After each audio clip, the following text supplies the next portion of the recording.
What's up, everybody? This is episode 48 of Video Rock. This is a very, very, very special episode of Life Goes On. I think this is the one where Corky takes over the family vehicle and runs into a tree. No, this is a very special episode for us because we had a big weekend. Todd flew out here to the Valley. I live in the Phoenix area. And we had a big weekend. We did a lot of stuff. We're going to get into all of it. I mean, the whole trip, I want to get into everything. Before we do that, I just want to remind everybody, thank you for joining in.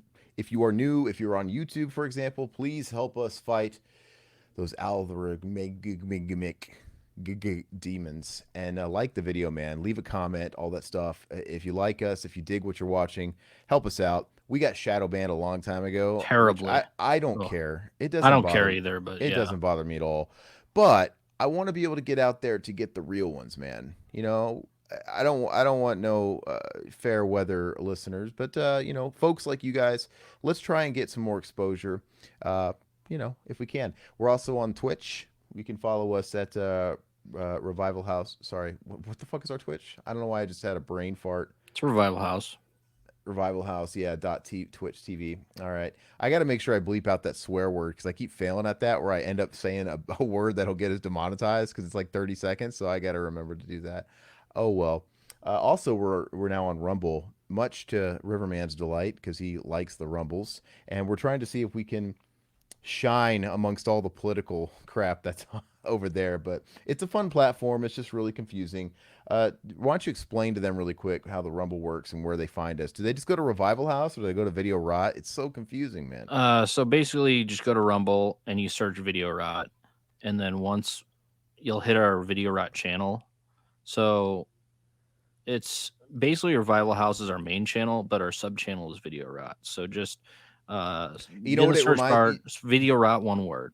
That's all you need to do. What it seems like is like when you go to YouTube and you have like Revival House is our YouTube channel. Great. Yeah. But then you can look at our playlists. It's almost like the sub channels are almost like the playlists. Yeah. Kinda. I don't know. Like that.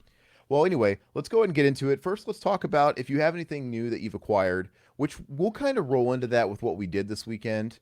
Is there any news you want to talk about before we get into the weekend stuff? Not really. Because everything's going to do with this weekend, guys. The meat topic and then the news and what we've done. It's kind of all about this past weekend. But go ahead. Not really, man. I haven't really watched a whole lot. Like I was mentioning earlier, been watching Skinwalker Ranch on Netflix, but that's pretty much it, man. I been busy getting back to work and getting back to kids, and nothing really new in the horror movie. Well, there is some movie news that I'm sure we'll get into with Hollywood in general. But well, yeah, that's the only news I want to talk about, to be honest with you, if you want to roll into that. Yeah. So obviously the big news in just the world of all movies is SAG. They went on strike. They joined the writers. It's the first time there's been like a joint strike since 1960. So that's a long time. And it's totally with merit, man. I totally get it. I know we were talking, we got Trekopedia in the chatting about that a little bit earlier before we started, but I don't know why the Hall of Shame should go to Fran Drescher. I had no idea somebody voted her as the president of SAG. I didn't either, man. I didn't know that. I was told it used to be like, what's her name? Melissa Gilbert from Little House, right? So it's always kind of an unlikely figure, but I just wasn't expecting to see the nanny on there. But regardless, it's kind of the same thing as what the writers are going through. They want better pay, right? Because, dude, it's the same as any industry. The people at the top, the fat deep pockets at the top, are making all the money, and you know, and just kind of leaving the scraps for the 99% that's doing all the grunt work. Frankly, that's going to be the same way when you work in banks, when you work in a hospital. It's the CEOs that are making millions of dollars, and you got it's just that way. I think a lot of it is to do with AI too.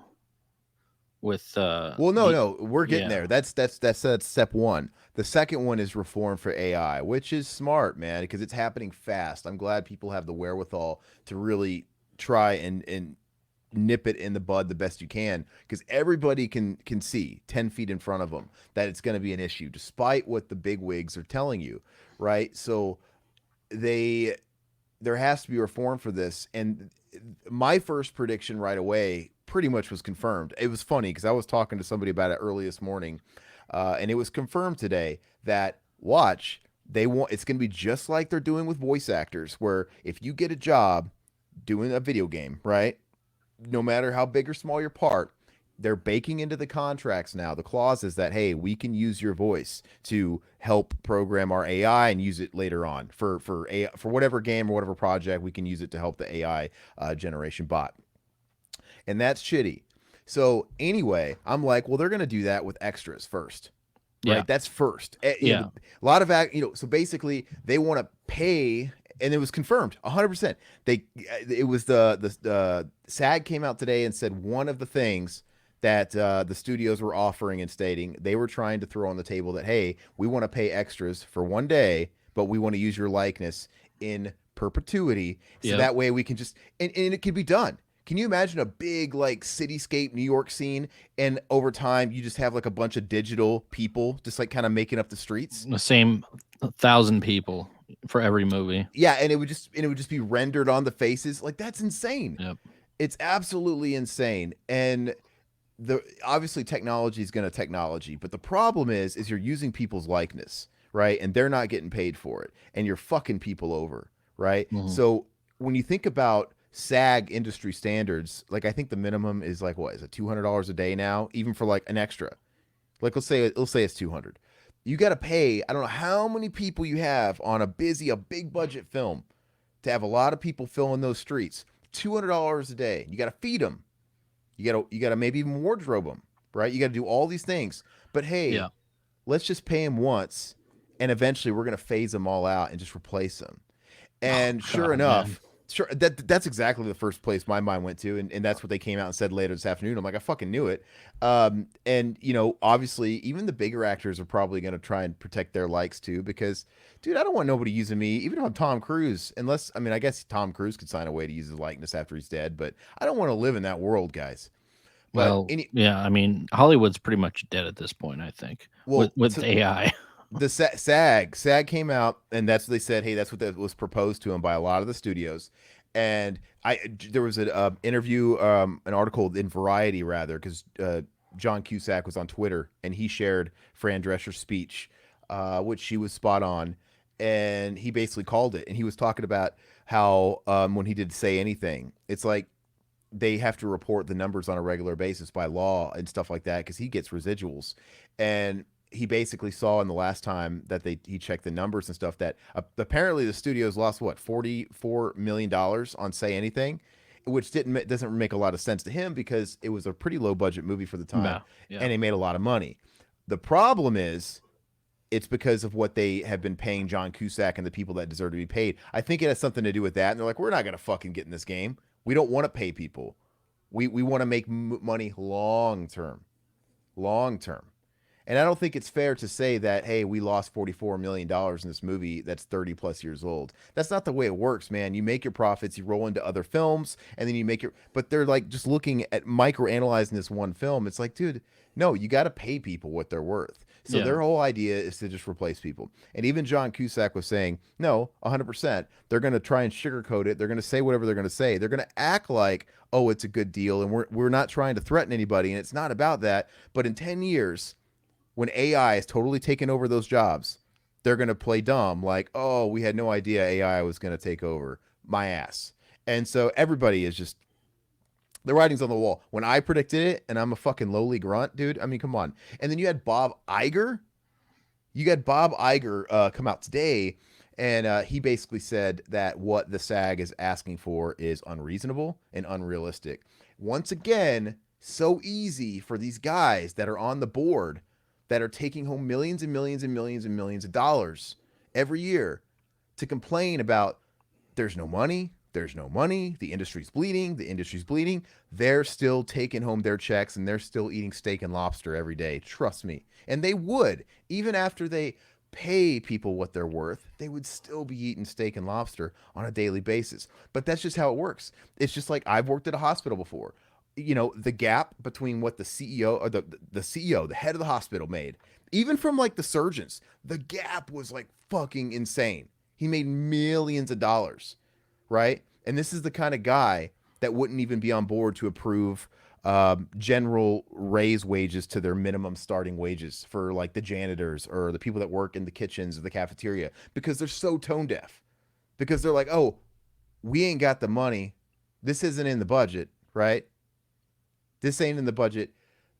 We can't afford it. I'm like, dude, these people are making fucking $7 an hour. Yeah. They don't fucking, but they're not taking a haircut ever. And there's just always this problem. And Hollywood's the same. And I think what we're seeing right now, I'm having a great time watching it all burn and it cannibalize itself. I'm loving it. I'm loving it because and I've been saying this I've been harping about this shit for fucking 10 years on this damn show that we've been on the fucking cusp of a total reset. Now Yeah. it's taken a few more years than I imagined, but I was talking about the shit in 2014, 2013. Like, I feel it coming. I feel it coming. Then when we had the Me Too movement, I'm like, I think we're getting closer. And then people started getting sick of the Me Too movement. Like, we're getting closer. It's bubbling over. You know, you have Hollywood pandering to China, right? Mm. Me Too bullshit. And just all the pander, and we're getting closer. And now AI came out of nowhere, and this is the big fucking just dark horse that just entered the fucking chat right out of nowhere this year. And we have the strikes going on, and I have this feeling, like, I could be wrong. I think these strikes are going to go on for a long time. I hope so. It sucks, Yeah. but it's not. It's great. It's great for the long run. And you know what? Yeah. Look, case in point, we have what I would call a big summer of just fucking bombs. Maybe Mhm. not bombs, totally bombs, but disappointing returns. Everything's underperforming, right? We're finally hitting that point of oversaturation. So Disney owns everything. Disney has their big franchises. They're all wringing them out to dry, and they're just dominating all 52 weeks in the marketplace on screens, right? You know, back in the days when we used to have tons of $50 million blockbusters, nice mid right action movies and real stories. They used to be all over the cinemas on the schedule, and then in the summertime you'd have like a big Independence Day, right, or a Mhm. T2, and all that, or Jurassic Park, and that was great. And everything lived in harmony, and we had all these different types of things. Now it's all Jurassic Park or bust. In this case, you know, Avengers or Star Wars or Indiana Jones. Indiana Jones underperformed, right?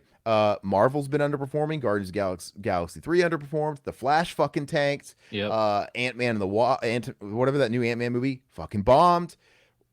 Duh. Like, maybe they're going to get the picture now. And if that wasn't enough of a sign, we have a movie like Sound of Freedom Oh yeah, yeah, destroying. yeah, yeah. It's a small studio. It had a $14 million budget, and it's dominating. It's been out since July 4th, Yep. and it's quadrupled its money in America already, if not quintupled. It's like Right? 45 million or something. It's crazy. It's quadrupled its money in the States. Right?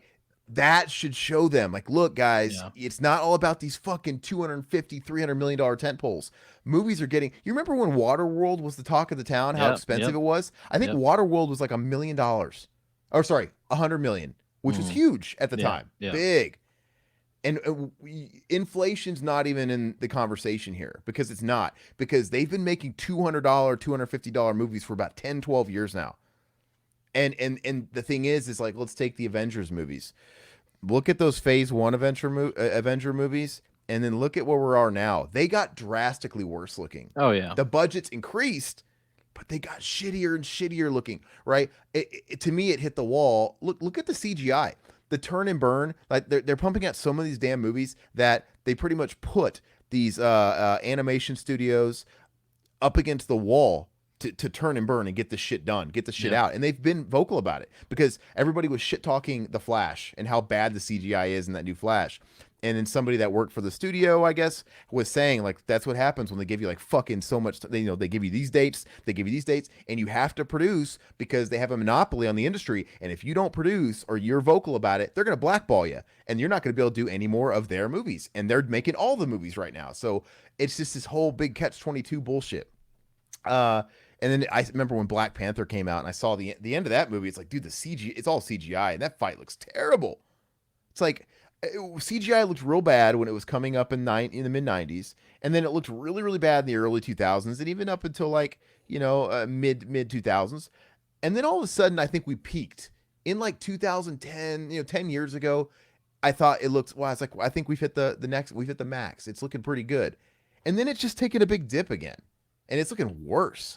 And they're putting all the money in having big giant ensemble casts because that's the thing Disney likes to do. They wring out all these dead. Your guys are not going to have another franchise left that's going to be untouched. They're all going to be raped and pillaged. I'm Oh sorry, yeah. if there's anything left, right? They Jurassic Park they've ran through the mud. They've ran Marvel stuff into the mud. They've ran They Star don't. Wars. They don't want to take a chance on an original idea. They've killed you've killed your beloved Indiana Jones. Yeah. Nothing is allowed to die with dignity, right? And just be left in the past, and that's a shame. But yeah, they don't want to venture off and create new ideas.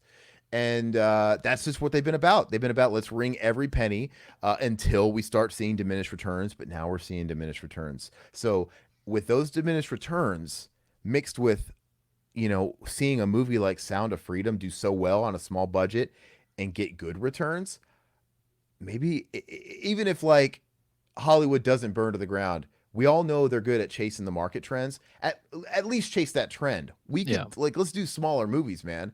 It's just low risk, some reward. I don't understand. But this is the way you do it. We need to cut the fucking head off of the snake. Yeah. Right? And you have to hurt. Did you see my camera fall? I told you it was going to do that. No, I saw it shake, but that was it. God dang it. My camera fell. But I'm just going to let it keep rolling, I guess, for the episode. It's even though it's hanging down on my monitor. But, you got to cut the head of the snake, right? And that is the fat pockets. That's the studio heads. That's all that stuff. And I would love for a grand reset. I would like it for all to all be flushed away. And I would like for there to be a revolution for indie, for new people to come in, new studios to flourish, and ensure maybe it'll all just repeat. Maybe we're just delaying Judgment Day, and then maybe a new era will come in, new filmmakers will come in, new reform will come in, and new studios will come in. Fast forward 50 years, it might just be all over again. It's just the same situation. But whatever, man.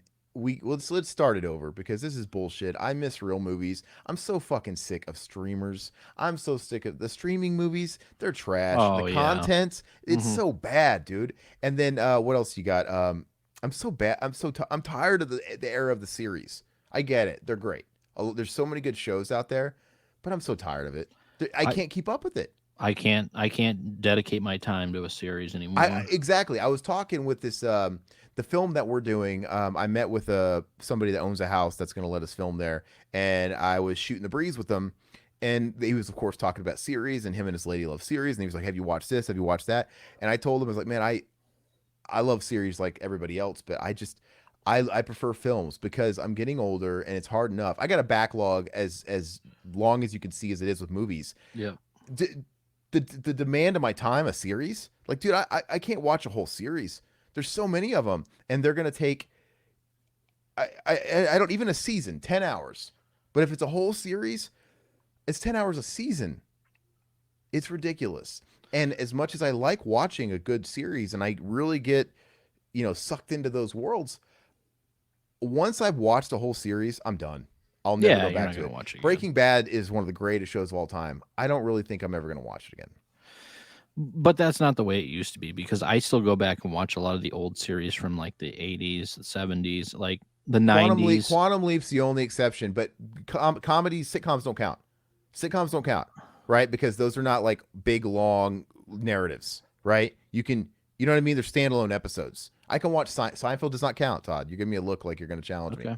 That doesn't count. Yeah, you're right. Because you can watch Seinfeld, just pop on any episode and just whatever. Yeah. But I'm talking about a show like Ozark, where it's like a fucking 40-hour long movie, right? Yeah. It's just too much, right? And so Curb Your Enthusiasm, that doesn't count. Stuff like that doesn't count. Yeah. The only show that's kind of in the middle there is Quantum Leap, but even Quantum Leap, you could take it episode by episode. It really is. It's different every episode, yeah. So I'm just tired of it. I like movies. If I have a good movie I like, it's like an hour and a half to 2.5 hour investment. I like having something like that I can consume in a sitting and I can really remember it and I can really just soak it all in and I can go back. I can go back and I can reference stuff with it with ease and I can go back and watch it every few years or whatever and just love it more. So I want to take a couple questions. Do you mind or do you want to say something? Yeah, go ahead. Go ahead. All right, so I want to take a second, say hi to everybody in the chat. Trekopedia, of course, and Mendoza's in the chat. He says, "You guys are looking sexy tonight. Just popped in to say hi. Good night." You didn't stay, man? That's a bummer. Fran also mentioned digital media and streamings as a bad idea in her speech. Thomas Rowan, that's a good point too. I forgot to bring up digital media. Or sorry, the streamers. The streamers are they're just hemorrhaging studios money, right? I get it. It seemed like the great idea to do during the pandemic, right? Which It's it like, was, yeah. it's like, I get it. It's like the theaters are shut down. How are we going to make money? We got all these things on the plate. So all these companies started, you got HBO Max, you got Peacock. Paramount, yeah, yeah. Everybody's got a freaking streamer now. And so everybody was just shoveling their movies onto their platforms, and people got trained. People got retrained on how they absorb their content. And now that the theaters are back open, for example, who wants to take a gamble on a bad movie, right?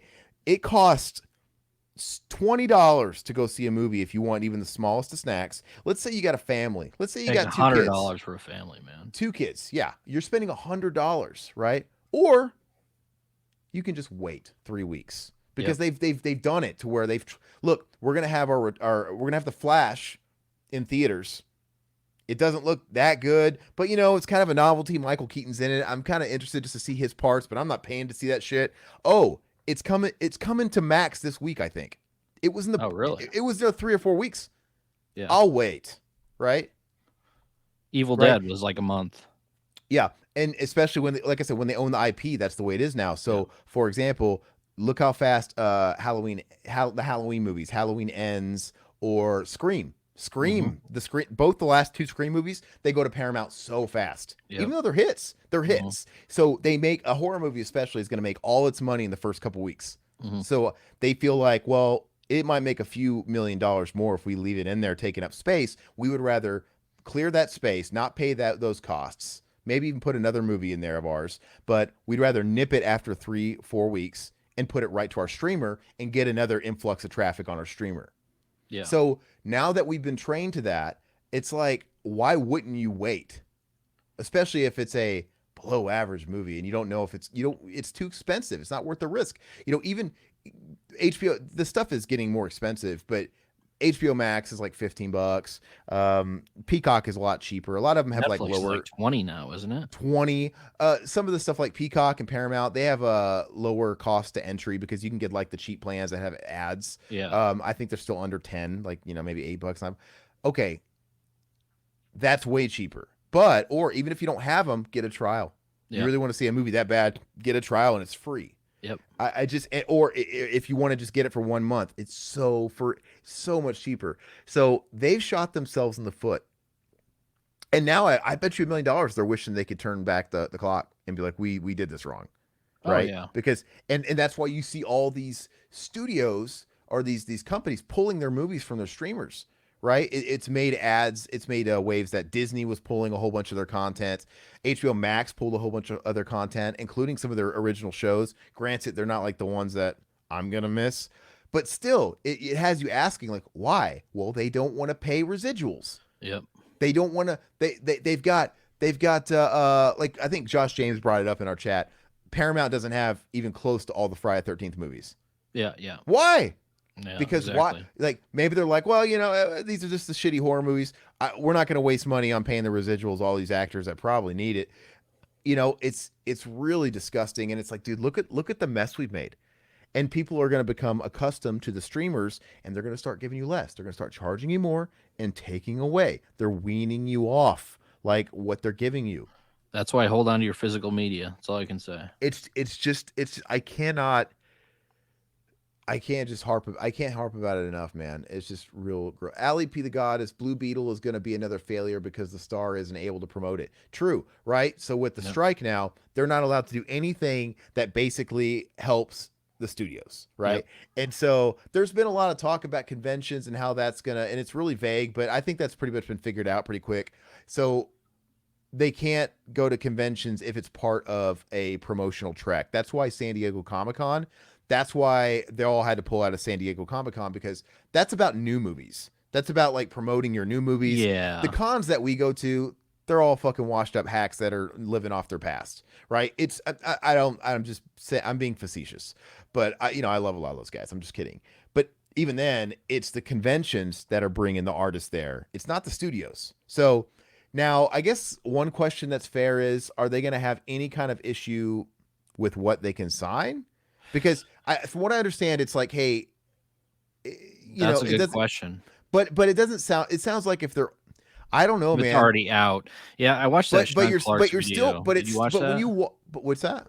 Did you watch Sean Clark video that I sent you? I did see that. Yeah, I did. And he was basically talking about they're probably going to eliminate panels is what they're going to do, but they're going to keep the signings because it's basically signings for old films. But I think even since Sean Clark put his video out, there's been more clarity brought to Probably, it. Yeah, probably. and it sounds like the conventions are fine, even the panels. They can't talk about new Oh, okay. shit. Yeah. Like I don't think, but yeah, I wonder what's up because when you walk past someone's desk and they've got like still shots and posters of studio movies from the past, are you still not kind of promoting those movies? Like where it's a little bit gray. Um, I think the What if it's conventions a are gonna. franchise? Their Yeah, new that's what I'm movie saying. came Like it's out. a little bit gray. I think the conventions will still go on. In fact, it worries me because I think we're going to have as Goat called it, strikeflation when I brought it up in the group. Right? Watch. A lot of these people, you're going to have people like Skippy from fucking Family Ties, who really wasn't getting any work anyway, use it as an excuse to charge even more money because all the bigger names are going to be charging more money because they're not working anymore. It's Yep. like, oh, well, this is, strikeflation. And it's already insulting as it is. So I don't know. I think more or less the conventions will still go on. I don't know if it's to be determined on whether or not they're going to have to make any adjustments, but I don't know. But yeah, you're right. Blue Beetle's gonna bomb because any movie that was gearing to come out now is DOA now. Blue Beetle, I think, was gonna bomb anyway. To be fair, I think it was gonna be. That's a DC movie, Todd, and it's just Yeah, I don't watch starring the superhero kid movies. from Cobra Kai, the Latino kid. Oh, okay. Okay. Yeah. Yeah. Yeah. Regardless, he Miguel. can't. Yeah. Yeah. Yeah, because regardless, they can't promote it, and they're gearing up to release it. So it's gonna be DOA, and in any show that you like. If it was already on strike and it was most everything was delayed anyway because of writers, but a lot of stuff there was some stuff that was still moving forward because it was already written. But now that the SAG has done their thing, we have movies that are shut down. Like I read today, Gladiator 2 ceased production and they've done flown home from Europe. Mortal Kombat 2, that the sequel to that really bad one. That Yeah. was literally in Australia filming right now, and they had to stop production. So anything and everything you love is going to be delayed for who knows how long. But I'm all game. You know I what? am. I am curious though. Is this going to revive physical media?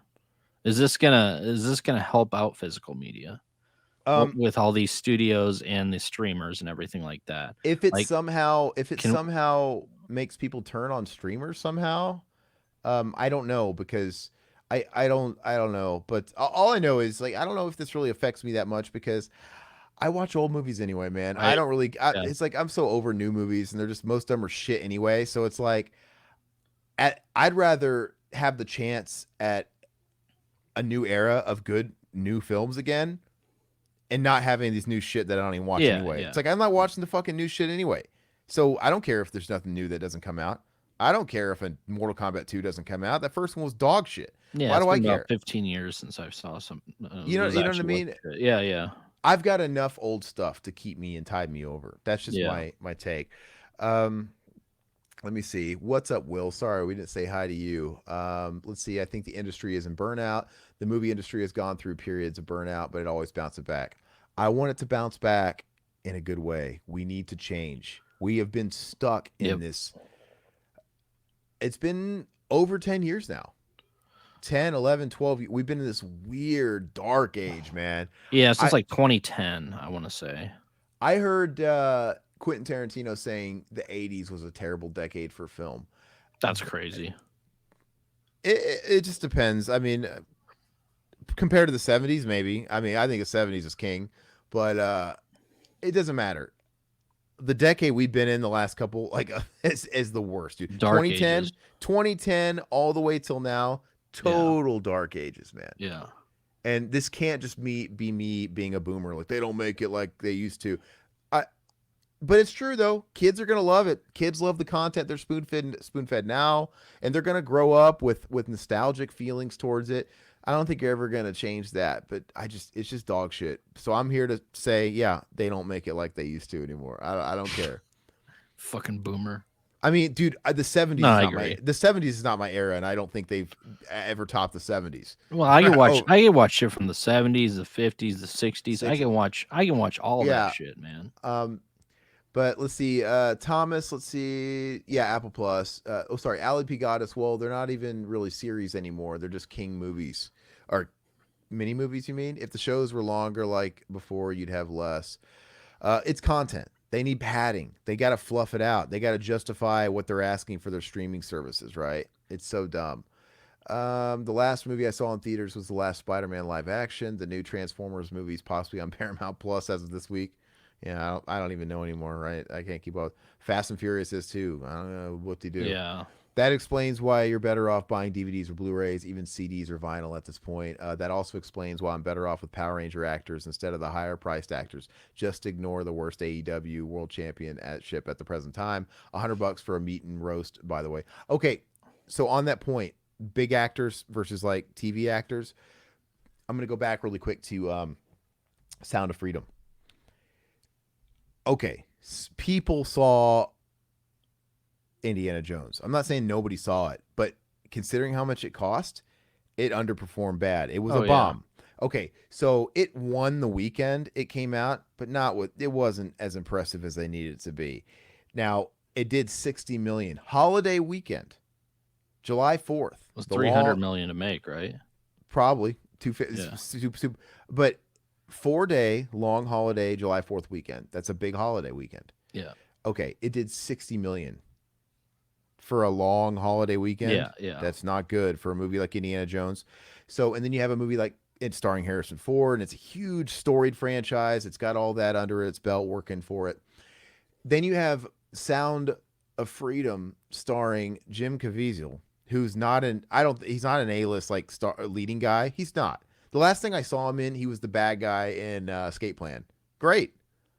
But he's never. He's Jesus, Passion of the Christ. Yeah, great, fantastic. I agree with you, but I'm just saying, was Jim Caviezel the star of that movie, or was Jesus Christ the star of that movie? People went to go see it. People went to see it for Jesus Christ. Yeah, yeah. I agree. I agree. He's normally not like the star, but even then, since Passion, what has Jim Caviezel been the star of? Yeah, exactly. Nothing. Yeah, great. So you have a movie that's $14 million to make, put out by Angel Pictures, which, by the way, this was a Fox movie they made. And it was made, it's been in the can 5 years. Disney bought Fox and Disney shelved it. Yeah. And Disney got rid of it and they sold it to Angel, from what I understand. Because, Disney loves Play-Doh files, apparently. But we're not going to get into that. Apparently Bob Iger does. No, I'm just kidding. That's slander. Don't get me. He's got better lawyers than I do. But you have a movie that's $14 million. That's not a big tentpole film. It's a real story about real subject matter, not superheroes or whatever. And it's starring Jim Caviezel. And it did 40 million. Yeah. Okay. 40 million. It was on half the screens. Half the screens is Indiana Jones. And it opened on July 4th, a little bit later. So less time, half the screens, only $20 million less than Indiana Jones. I'm sorry. Even though he was number 2 that weekend. Oh, it beat him on the actual July 4th. On the actual holiday of July 4th, the day it came out, the biggest day, it beat it. It beat Indiana Jones. Well, and it's starting to pick up steam too, because it's funny because my wife was actually asking me today if I wanted to go see that movie, and she's like, "This looks interesting. Let's go see it." I was like, "All right, I'll go watch it." I mean, same. Even Eva, her mom's birthday was a couple days ago, and she wanted to go see Sound of Freedom. Like her mom, what? Her mom doesn't even speak very good English, man. Anyway, it's like it blows me away. So all the reach it's getting, right?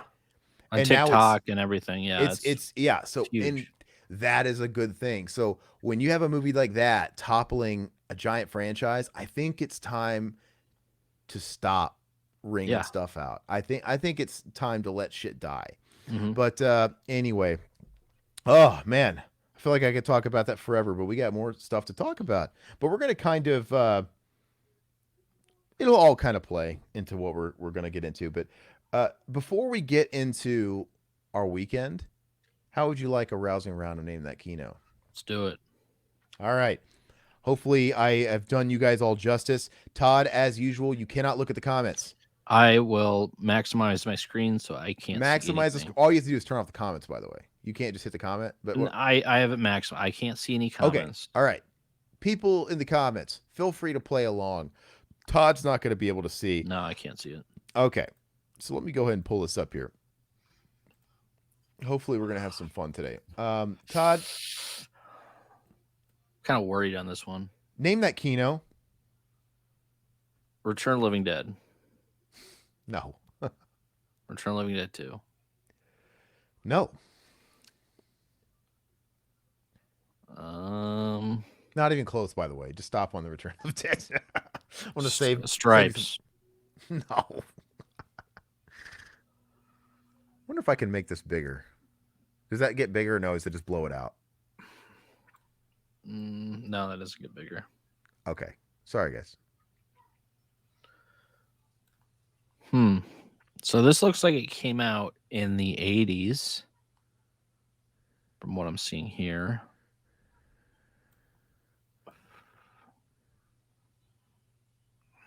Trying to get this picture centered. It looks like- Well, keep so going with he's that. He's driving a semi. Okay. I got a semi right now. Black dog.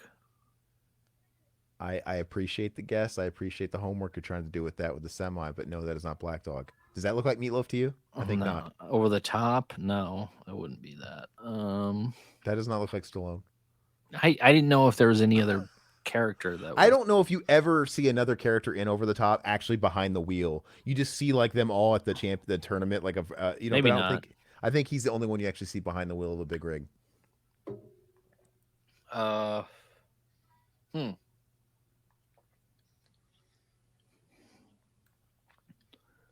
Gosh, this is a hard one, man.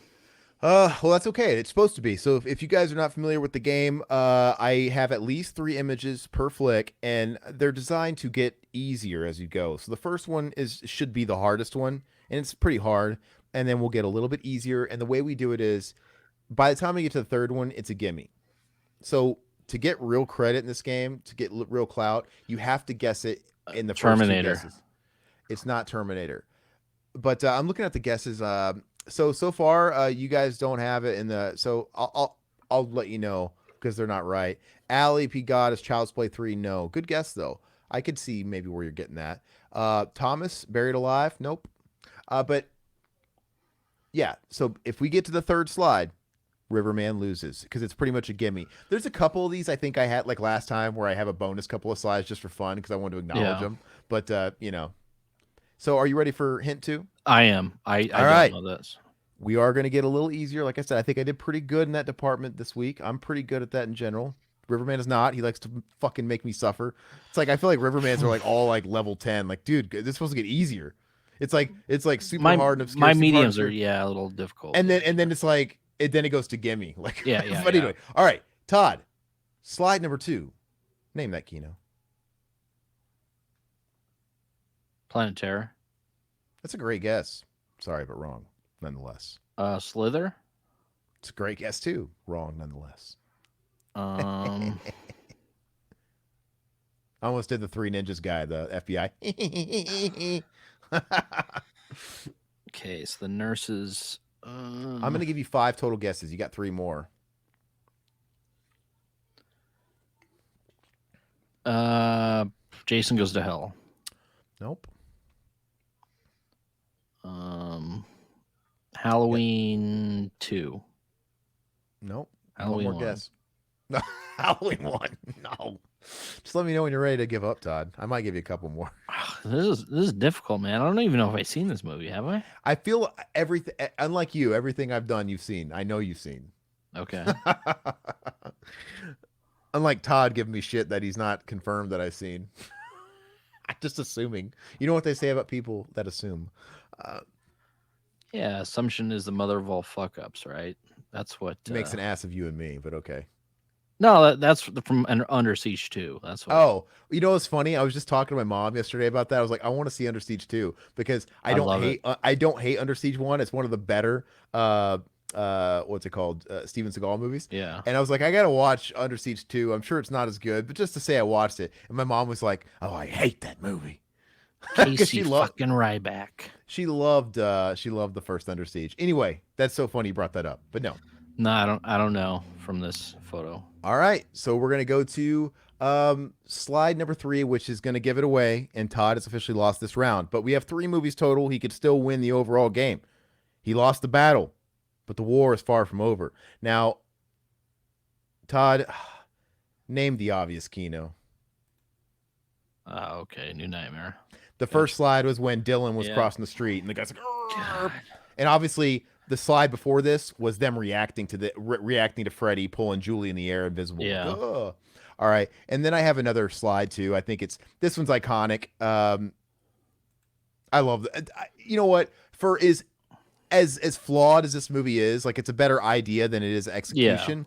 It's got some great shots in it. It does. It's got some Yeah. really cool, iconic shots in it. Yeah. And Todd, I don't want to get too far into what we're talking about in our meat of our topic, but obviously this is going to ring a little bell. But it's a great shot. I love the shot. Yeah. I think there's probably some really kick-ass art of this shot out there. All right. Anyway, we're on to number 2. Todd's still in this. Don't worry about it.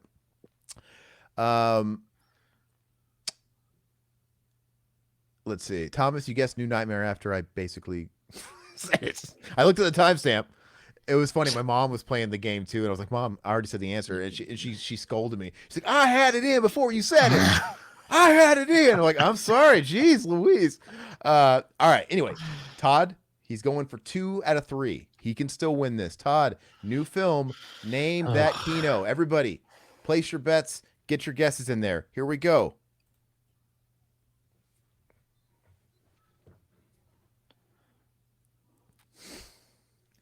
Now Yeah, Escape Plan.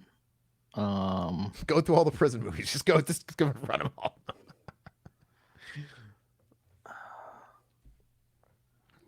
Let's think here. This looks like a 90s film. I need one of those like little sound things that the radio guys have so I can play Jeopardy music. Oh no, because I can't do that because then my anxiety will get high and then I'll freak. Harold and Kumar, go That's Guantanamo a great guess Bay. because that does look like that does look like Kumar. one of them. That's Yeah. not, but that's a good guess. That just hit me when you said it. Like even like the coloring looks like it. The color grading, it does. Where's Big Bob? American Yeah, History it's a cock X. meat sandwich. All right, what's American that? History X. By the way, I'm only gonna let you guess so many prison movies because that's not really fair. Before we have to move on, This looks like Ed Norton, as I want to say. does it? From But the I already back. said no. I said no. American History X. Okay. Thomas, it does not Escape from Alcatraz. Good guess. Good guess. Lockup. It's a good movie. Underrated movie. I like it. Last It's not. Castle. Nope. That's a little bit. That's kind of a left field guess. Let's see.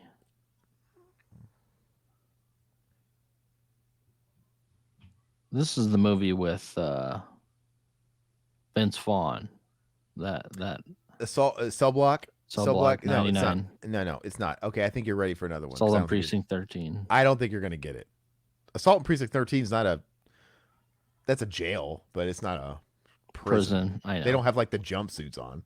Anyway, we're gonna go to slide 2 because Todd needs it, and I don't think he's gonna get it. All right, Todd. Slide number 2. Name that Kino, if you please.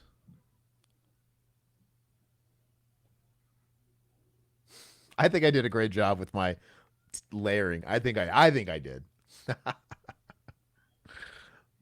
think I did a good job. I'm just gonna go ahead and blood in, blood out, Thomas. That is a great guess. You are incorrect though. With Damien Chapa, aka Ken Masters from the Street Man, Fighter I movie. am not on tonight, man. Jesus. I- Halloween 2. I'm Halloween. twisting the screws on you a little bit. This is not, but these are totally fair. Genre. Is No. it an action movie? No, no, no. Allie P, the goddess. Is that Oh, a is this that movie with Animal Dane DeHaan? Factory. Dane DeHaan, is you talking about the Cure for Wellness? No, it's not. Animal It's Factory. not Animal Factory. I don't see if I did Animal Factory and didn't utilize I Tom know, Arnold, that would be a waste, a total waste. but that would If give I it if I away. did Animal Factory and did not utilize a transsexual Mickey Rourke, total waste. Uh,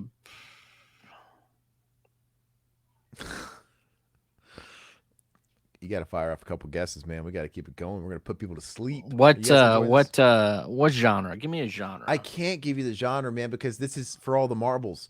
Is Like you, this a horror film? I'm not gonna give you a genre.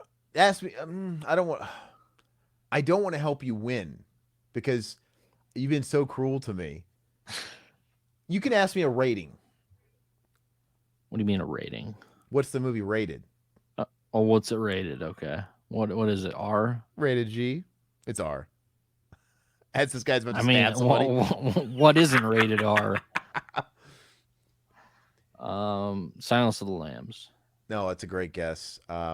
It's in the realm of horror. I'll say that. There's a lot of horror adjacent shit. You know what I mean? But it's in that realm. You get one more guess.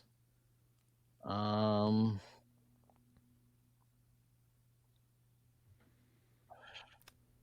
I don't know. Thinner. I don't know.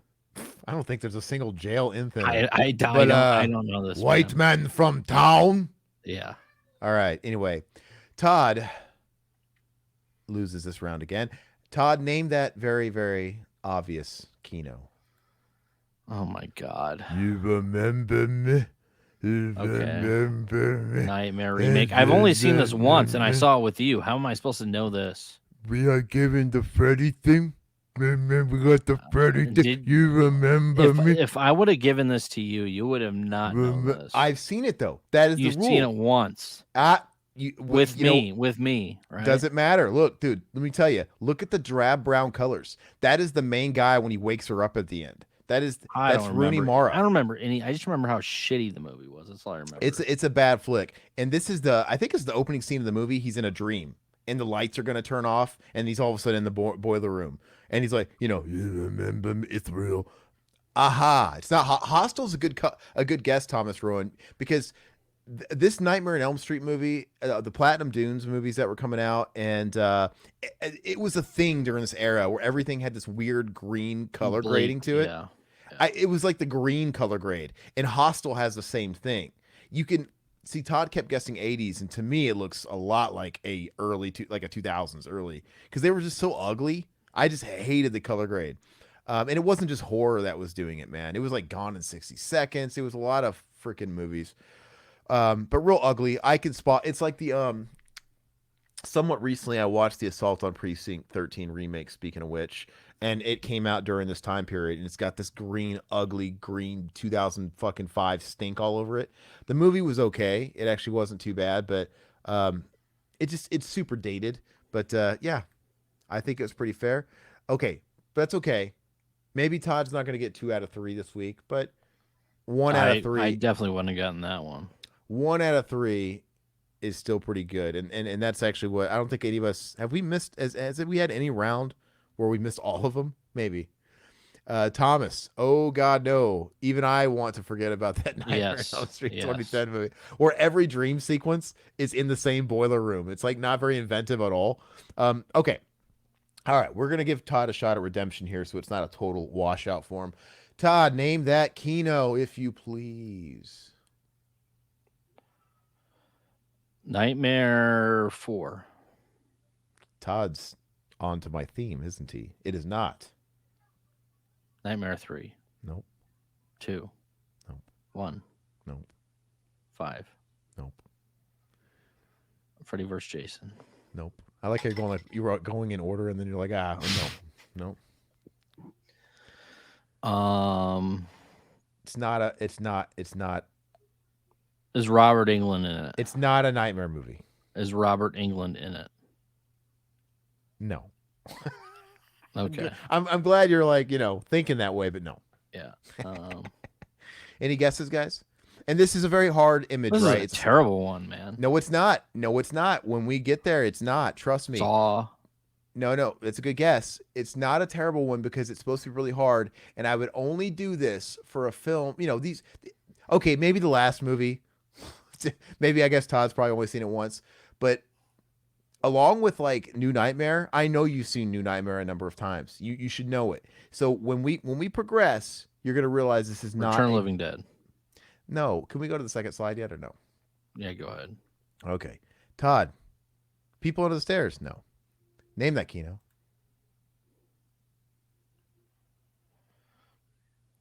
Okay. This does look familiar here. It's going to be familiar. Like, I wouldn't be that hard on you. Like I said, you've seen these movies, all of them, even the shitty last movie. No, Thomas, it's not Freddy's Dead. We just watched half of Freddy's Dead recently. Yeah. I know where you're going. Go ahead. God, dude. What are you doing to me this week? Doing what you do to me, everyone. I'm just kidding. No. These are. I feel like you should know these. I have confidence in you. Maybe I was a little cruel on the last one because I guess you've only seen it the one time, even though I felt it was still good. So it's a liquor van, looks like. Liquor store. What liquor store is this? Looks like it's maybe late 80s, early 90s. Return Living Living Dead 3. That's right. Yes. That is it. Okay, look, here's my. I was gonna give you that. That's the owner. Yep. That must be Mario, even though he's clearly Asian. Because it said Mario's Liquor. Oh, You yeah. got the Riverman. Riverman, dude. Yep. That was gonna give it away 100%. And then just for funsies, I was gonna give you a screenshot of my favorite scene. Level 7. Yep. Say! Got to level 7. What's this old ass fucking guy playing Street Fighter 2 for back in the early 90s? Like, what? It's so weird. I love man. the dude with fedora, man. He's great. Yeah, it's just ridiculous. And I didn't want to get too like obvious where obviously where he's like the zombie and his like neck is coming out and all that stuff. And but you understand where you're seeing still a theme, a loose theme, right? Yep. Okay. All right, guys. So that is our rounds of Name That Kino. I thought it went. No, it was great, man. Other than that second one. Can you understand why I think the door and even the liquor store is good enough to be, because you've seen the movie, the movie so well. Yeah. Like that's one of the things where you should notice Mario's liquor and all that crap. I would think it's not bad, but Gamer Guy, the dude with the fedora was also in RoboCop. He was, dude, like literally bro level 7, bro. Keep talking. I drain the main vein. No more complaining. No more Mr. Kimble to go to the bathroom. Nothing. And now we are ready to talk about the meat of the hour. So big stuff. Todd came into Phoenix, the Phoenix area this past weekend. And if you guys are watching this after the live stream, it would have been last weekend. Yep. Regardless, he came in. We had a great time. He doesn't usually come in for too long lately. He'll come in for like 2.5 days. So we make the most out of it. So let's start with the good. Day one, picked him up. He flew into La Bamba Airlines, which is basically just a rinky-dink trailer out in the east. And we went to Goldsfield, right? And it's Todd had never seen a ghost town before. That's one that was in the area. I would like to go to Tombstone sometime, but it's just a little bit of a drive. Tombstone is kind of the granddaddy. Yeah. But, like I said. Have you ever been? I still haven't been. Okay. And I used to live closer to it. We should all go then. I know, but it's just such a you only have so much time, and that's like the thing. We have to plan it. Yeah. And next time you come, like I would really like to go to Jerome. Yeah. I would really like to go to Jerome. And by the way, Evil was telling me you guys remember in the car where Evil was saying, we've been there together. I'm like, what? No, I debunked that. Okay. There was a different haunted hotel that was in Flagstaff, and she found the pictures. I'm like, that's Flagstaff. Okay. So no. The hotel in Jerome used to be a mental hospital. Oh, and okay. It's super creepy, and it's booked like 6 months out, just like that one chick at the. And she doesn't want to go there because she doesn't believe in meddling with that stuff. But dude, it looks so cool from the pictures. It looks so retro. It looks like The Shining. It looks it looks like it smells of mothballs. I can't wait. But I think we should do that. But yeah, I think Tombstone will be great. Regardless, we went to Goldsfield. It is a little mining town that sits at the base of Superstition Mountain in the Apache Junction area. And, if you guys know anything about Phoenix, summertime is not tourist season because it is hot as balls. That's usually around the fall and the winter. So the ghost town was like half dead. It's like, basically I think it was just us and like this Swedish family. Yep. And it's like everywhere we would go, the Swedish family was like right behind us, these Swedish tourists. But it was empty. But you know what? To be honest with you, as empty and dead as it was, ghost town like, I'm surprised half the establishments were open. And, Yeah. it's funny. It's like I was really wondering, like, what kind of business are these people doing? Yeah, I'm curious on the hot number. seasons. How many people actually go there? Yeah, it's like, dude, like, how many customers is the general store seeing on a daily basis? How many customers is The fetish store. So yeah, we wanted to go to like the weird fetish store. I wanted to go to the brothel. The brothel was closed. Supposedly that was the most haunted. And Zach Bagans went there, and that's what all the people were saying around town. But anyway, first stop, we went to a general store. Second stop, we went to a museum that we got taken for. It was great. $8. And we $8 a person. Like, how long does it take to get through this museum? 15 minutes? I guess anything can take 15 minutes or even an hour if you really want it to, right? I could stay on the shitter for an hour, but paced like a normal human being, it took like 2 minutes. Yeah, it was basically like a small house, like 3 different rooms. You just walk around. It wrapped around her Yeah. desk in the main entrance, which it should be obvious because it's such a small room. But I guess because she said what she said, you imagine what is this going to like take us down? Is there like some hidden path? You don't know. Yeah, but yeah. no. But it was still neat. It was just Yeah. not worth the money. But then we did something I've always wanted to do, and we did the whole historical photo shoot where Old you're like photos, cowboy, yeah. old fashioned photos. We got a whole bunch of cool shots of me and the ladies and Todd, and we're like cowboys and they're the saloon workers and stuff like that. A lot of fun. And then we went to a nice saloon that just was empty because naturally. What was the owner's name again? His name was Dan the man. Yeah, And it's so funny, as we were walking into this old big giant empty saloon, there was an old couple walking out, so there must have been some people still there, but they were leaving. And then as we were leaving, she's like, oh, are you guys gonna eat? You gotta eat at the bar and ask for Dan. He is a hoot. And then we go in there and it's empty, and the only damn person in the fucking bar is Dan. Yeah. Like, oh, you mean, are we gonna like The ask guy for doing Dan? everything. Yeah. The guy and he's like that type of guy where it's like he's getting your drinks and making then, the food. yeah, running he runs in the back of the kitchen. I feel like he's doing everything. Yeah. So I thought that was real funny, real chatty Cathy, real fun. I got a picture with him behind the bar, and he put his loaded gun on me for the photo. Like, holy shit. Yeah, he put out the pistol, and I was like, I'm glad that He was wa- me. On it. He was strapping, dude. And then and I didn't say anything about the gun. I was like, hey, take a picture. Yeah. And he pulled out the gun, like, he's got this cannon next to my head, and they took the shot. And maybe I should upload that shot. Yeah, I'll you have to probably post should. it. Like, I'll post that in the Discord and whatnot. But Yeah, it's pretty yeah. funny. So that was fun. After that, Todd, being the massive fan of the cable guy, we had to take him to Medieval Times. Yep. We have a branch out here in Scottsdale, and us and the ladies went out to there, and that was a gay old time as well. That was a lot of fun. Yep.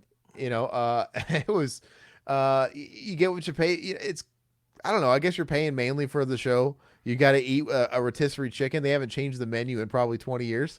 You eat a rotisserie chicken with your hands, something probably bought from A Costco. solid potato without any sour cream or anything. They had no condiments in Medieval Times, therefore they have Yeah. no condiments at Medieval Times. And I swore to myself that the next time I went to Medieval Times, and even like the week leading up to you guys coming, I told myself I'm gonna bring ketchup packets. Yeah. I'm gonna bring what condiments. I'm gonna bring forks. I told Yeah. myself I was gonna bring forks and stuff work from home, and Brought I was some just like, barbecue sauce for that chicken. I would just man. pull it out. Yeah, I'd pull out all that stuff and put it on the table, and like, I wonder what they would say. You think they'd be like, "Sir, you can't do that." Like, what? Are they gonna like? Because they stay in character, right? Hello, my lord. Come on, doth I get you? I'd be like, are they gonna like get mad at me? Be like, time traveler. Like, I got all this crazy tech. They're not. The thing is they tell you they don't have that stuff, and what are they gonna do? Like, scold me for bringing it? We all have cell phones out on our desk, on our table. Yep. Nobody's like hiding their cell phones. So I could see where it'd be an issue. Like, hey, look, you're gonna make everybody else want it, and you're gonna make everybody else ask for it. And I'm gonna be like, well, maybe you should carry it then. I don't know what to tell you. They did have Pepsi, so Yes. So it was a lot of fun. Did we do any jousting? No, we didn't do any jousting. I love, you did some quoting of the cable guy. we're the Red Knight. We did get the red knight, even though the red knight's going down, down, Yeah. down, down. But I love the cable guy. I think my fiance, she never seen Cable Guy, so we all watched it at the house. I love it when he goes there and he's like reciting the words, "You'll never forget." He's like, I love goes there every week, dude. It's so funny. So that was a great time. Now, let me just let you guys know.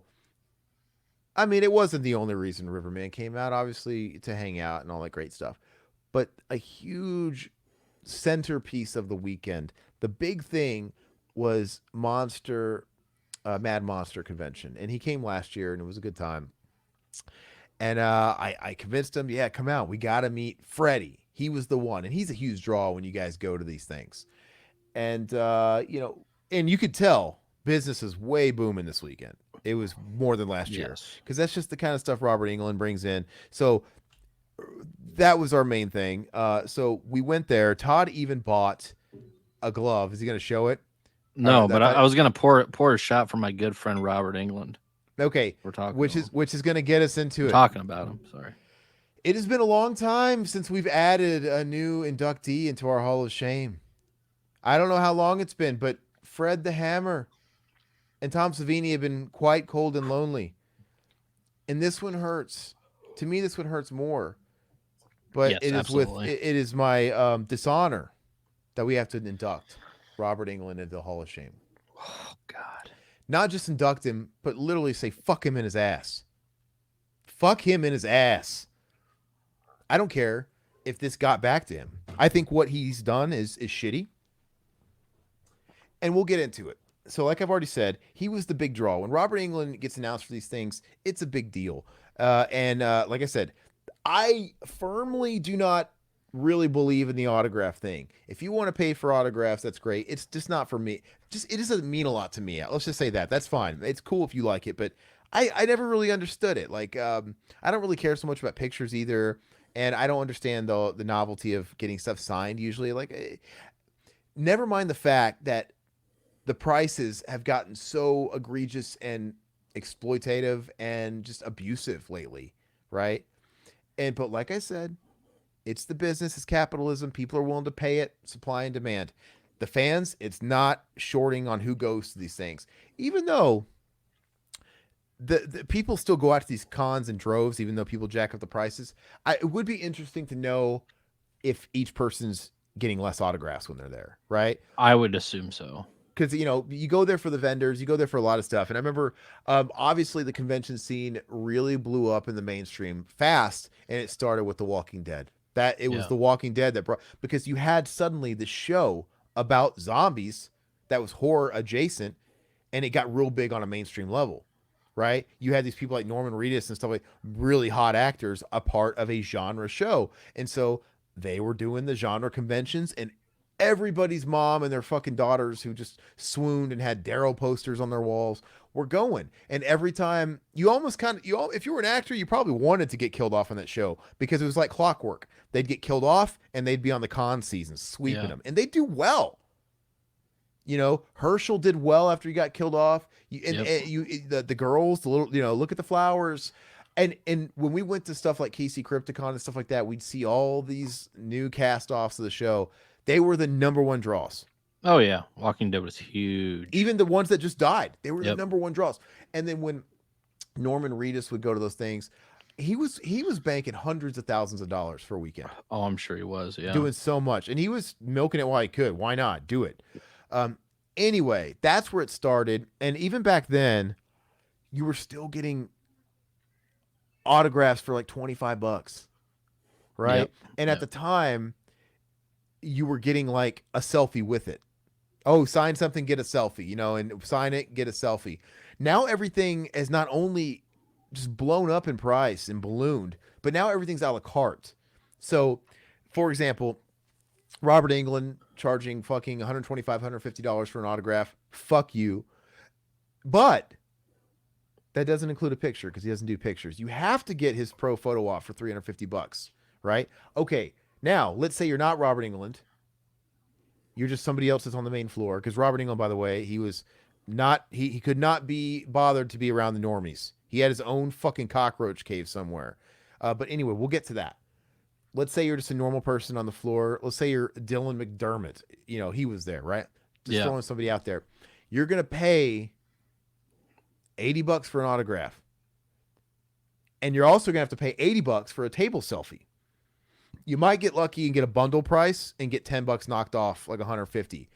That is fucking dog shit, man. Crazy. And so I have to believe that people, when they're going to these conventions, it's either hurting the vendors or it's hurting how many people can actually be seen. Because like us, we had a budget set, and it's pretty much like, okay, Robert, he's gonna fucking blow the budget, right? Yeah, like, I can't. There's a lot of people there. There's a lot of people like Tom Atkins. There was Dick Warlock, of course. Was Kane Hodder there? Kane Hodder was there. Yeah. Terrifier guys were there. The Terrifier. There's a lot of people that would be cool to meet. And back in the day, by the way, even 10, 12 years ago, you could go up and just shake their hands and talk to them and not buy anything. Yeah. They would still like talk to you. Yeah. That's just not the way it is anymore. It's like almost like I'm waiting for them to charge per word. You know, Probably. if they see you looking at them, that's $20. But anyway, they're so expensive now. Even we had to like pick and choose. As much as I would like to meet Tom Atkins and all that, great, fantastic. So I imagine people, when they go to these cons, they have to like zone in and pick like one person, because it's like it's so much, and then they want to be able to get some vendor money, or they're going to a few different people and the vendors are doing worse. I don't really know how. It's working I out. think it hurts the con too, because people, like, I want to say back in the day, they would buy the 3-day weekend pass and they pay $20 for a person you want to get an autograph from. But then they'd actually talk to some of these other actors and they'd get in good with them. And then maybe they would buy an autograph from them, Saturday or Sunday. Yeah. It's that sort of thing, like where it's kind of hurting everybody, in my opinion. People going to those things, it's meeting those people. I don't know. You don't become friends with them, but you come, I don't know, you sit there and talk with them and like, okay, I actually like this guy, so maybe I would actually get something from his table, that sort of thing. And that goes for the vendors as well. But I don't know. Things have changed quite a bit. Well, even back when we're talking about how like if you got an 8x10 sign, you paid the money for that, you could get like a selfie with it. Yeah, No big deal. Absolutely. There's always exceptions to these rules. Like Allie, I'm gonna get to your comment in a second. But remember how like Sid Haig was an exception? He's like he would give you a free picture. Like you didn't have to buy nothing. Yeah. He's like, you wanted to come up to his desk, get a picture, no problem. We did. We got one with him with tomato hanging on his face. Yep. It's great. But he said, I'll never charge for pictures with fans. And he had a really good. Now, if he was still alive today, let's see how much he would keep his word, because I almost don't even think people like that would be allowed at a convention, because it's like a home values, right? If you don't live in an HOA, or if you live in an HOA, they're not going to let you lower the value of your home, because you're going to lower the rest of them. So the tide is raising, and it's raising all ships with it. So when you have these big players jacking their prices up, everybody feels like they can jack them up. And so if you had someone like Sid Haig today saying, hey, free pictures of my autographs for 20, they probably wouldn't be like, I don't know how it works. It's probably just like an etiquette thing, but people like that would kill. Oh, absolutely. I bet you there'd be like some kind of magic number. Sure, some of these people are still doing gangbusters anyway, and they charge a lot, and it works out for them. It's like, hey, I'm getting less people, but I'm making just as much or more, and I get to do less work.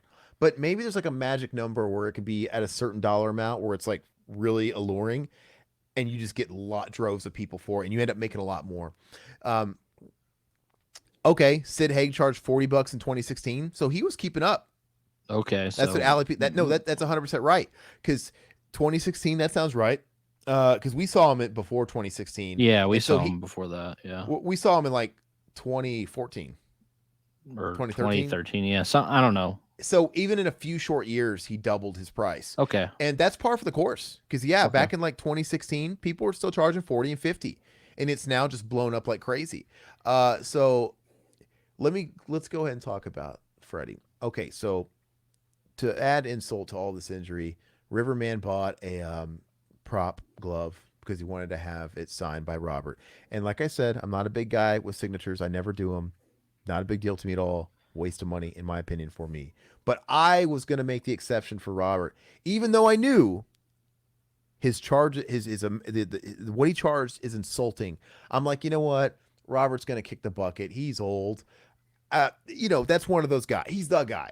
Absolutely. He's the guy. He's the the king con guy. salami. Yeah, absolutely. And it's like within the con world, absolutely. And it's a nice special thing between me and Todd. We grew up with him. He's our generation. And of course we bond over Freddie. So I'm like, you know what?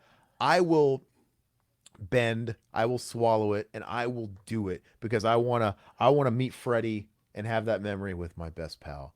I even flirted with the idea of treating Todd to the photo op. Photo op. Yeah. I really was like, man, can I make that work? And it's just so much. I'm like, dude, I can't. But I wanted to. And I'm like, so my personal beliefs and ethics were kind of going by the wayside for this special circumstance. And great.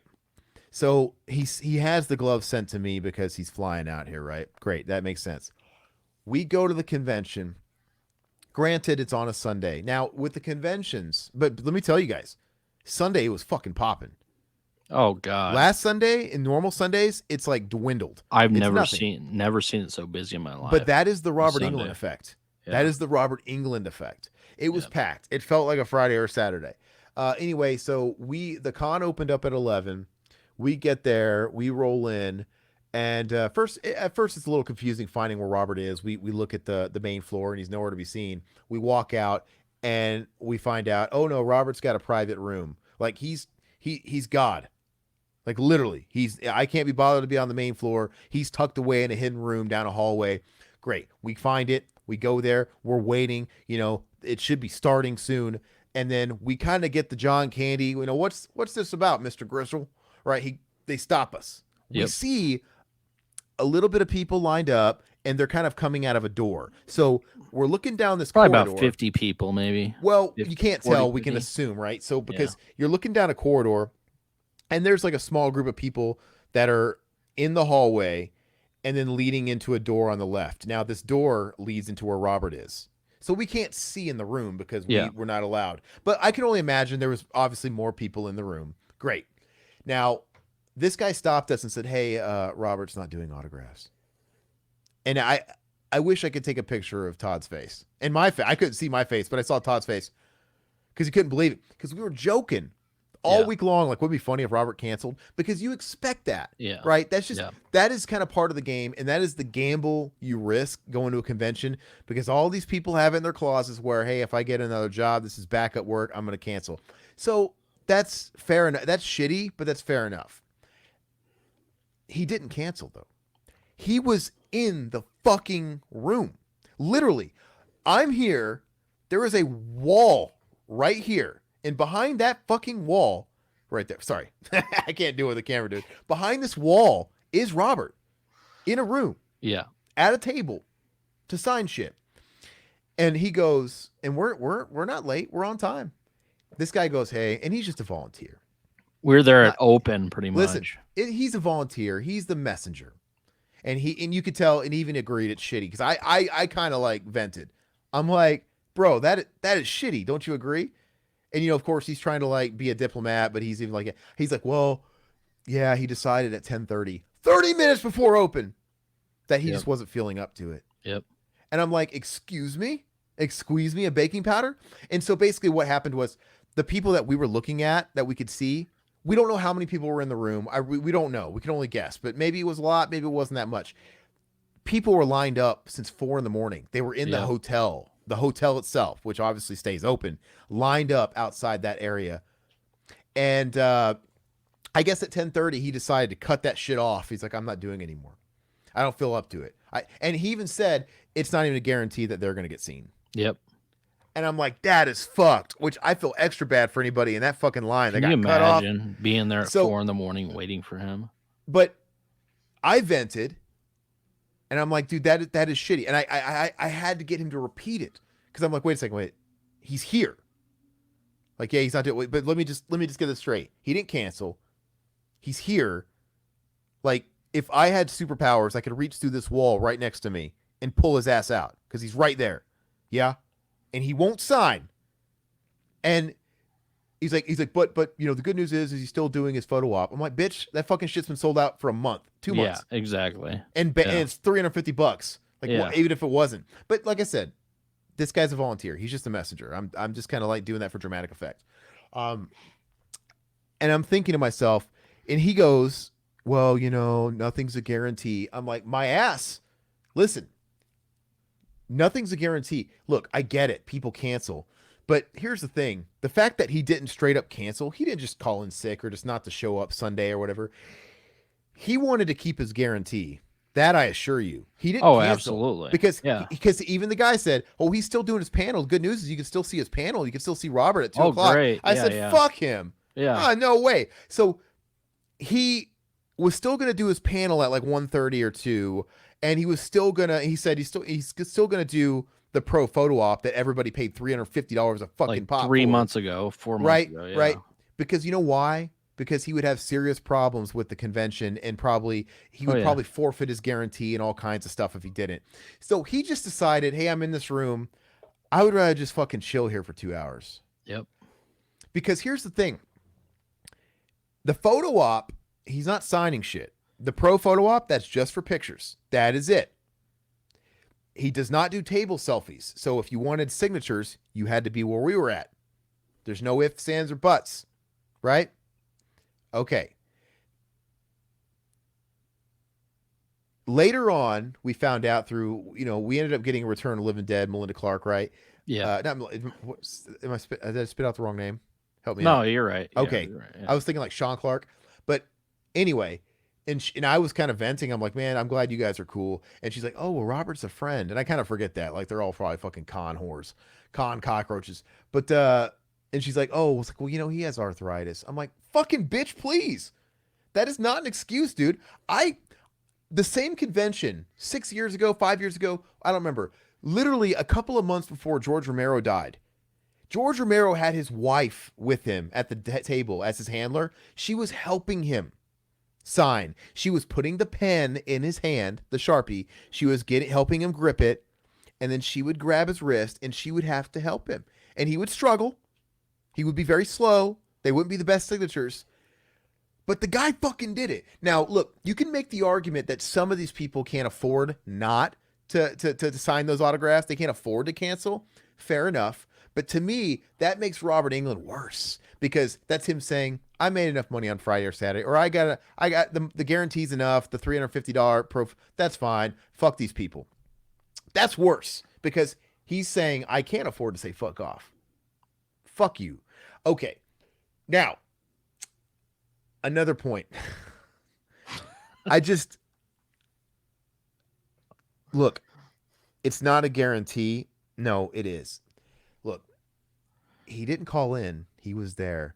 The show must go on, my ass. The convention didn't tell us when we bought the tickets on Sunday morning. Because this is what he was saying. Like, it's not a guarantee. And the guy even said, yeah, he just kind of decided this. So why'd you let us in the fucking building? Look, yeah, we came there just for Robert. We literally, it was like, well, can I get a fucking refund? For fuck's sake. Look, they weren't advertising this. Look, you know why? Because if they were advertising as you came in to buy tickets, hey, Robert canceled, you would have people turn away. And that is shitty. Yeah. I'm sorry, that's shitty. It's terrible, man. And you know what? No guarantees. I get it if they cancel, but no guarantees. Look, the convention uses Robert Englund to get that many people there. That's why we went. They guarantee my ass. If he's in the building, if he's got violent diarrhea and he called out the whole day, fair game. That's the risk you run. But he's in the building and he doesn't want to take 2 hours to do the signing.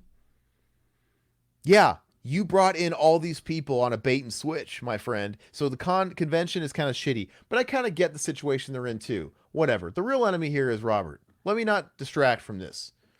The show must go on. Like I said, arthritis my ass. I watched an old decrepit fucking George Romero get the job done. And, I've been to concerts where the singer or a band member breaks a limb that doesn't prevent them from doing their job, and they come out, they got to sit in a fucking wheelchair to sing. They're doing it, right? So here's what you do. I'm Robert Englund, which, by the way, I have an existing arthritis problem. Let's just say it was arthritis. Melinda was just saying, I know he has arthritis. But let's just say that was. Maybe he was having a flare-up. Whatever. We don't know what the case is. But let's say he has this. That's a condition that is pre-existing. It doesn't just appear. They did not say this on the website. They did not say any, none of it. So here's what you do. If you know you got this pre-existing condition, you do one of two things. You let people know in advance. You like, hey, you work out a system. Hey, we're going to do an RSVP on the autographs. RSVP, this many people, you're guaranteed. If I'm feeling great, Robert will sign more. But, you know, if you want to be assured, at least be upfront about it. Guess what? That's not good for business, though. That's where I think the convention fucks up. Yeah. That's where the convention is fucking shitty. But anyway, regardless, Robert Englund's here. Let's say, I don't feel so hot. I think I want to snooze for 2 hours before I got to fucking do all this shit. Okay. You be the bigger man. You go, you let the people in. I would have so much more respect for the guy if he said, hey, everybody, I'm so sorry. I'm having this arthritis problem. I'm going to have to limit it to one item per person and maybe initials. Dude, great. Or if his hand was hurting that bad, I would lift my policy of no table selfies. I get it. He wants the big bucks for the pro ones. Because of the situation, that's when you offer, you know what, because I'm failing you guys, I will take selfies. Or just meet him. Meet him for free. I will meet just you. Talk to him. I will meet you and I will take a table selfie because I can't or something. Instead, he's hidden away. We never laid eyes on him at this convention. No. You don't see him walking around like you do everybody else. You don't see him in the hallways. You don't see him walking around the floors. You don't see him in the hotel lobby like you do everybody else because he's tucked away in this room. He's got his private entrance and exit, and he's got his own private bathrooms.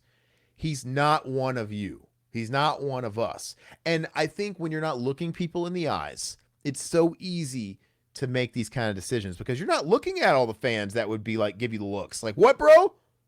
Are you fucking kidding me? It's so easy, right? And I'm sorry.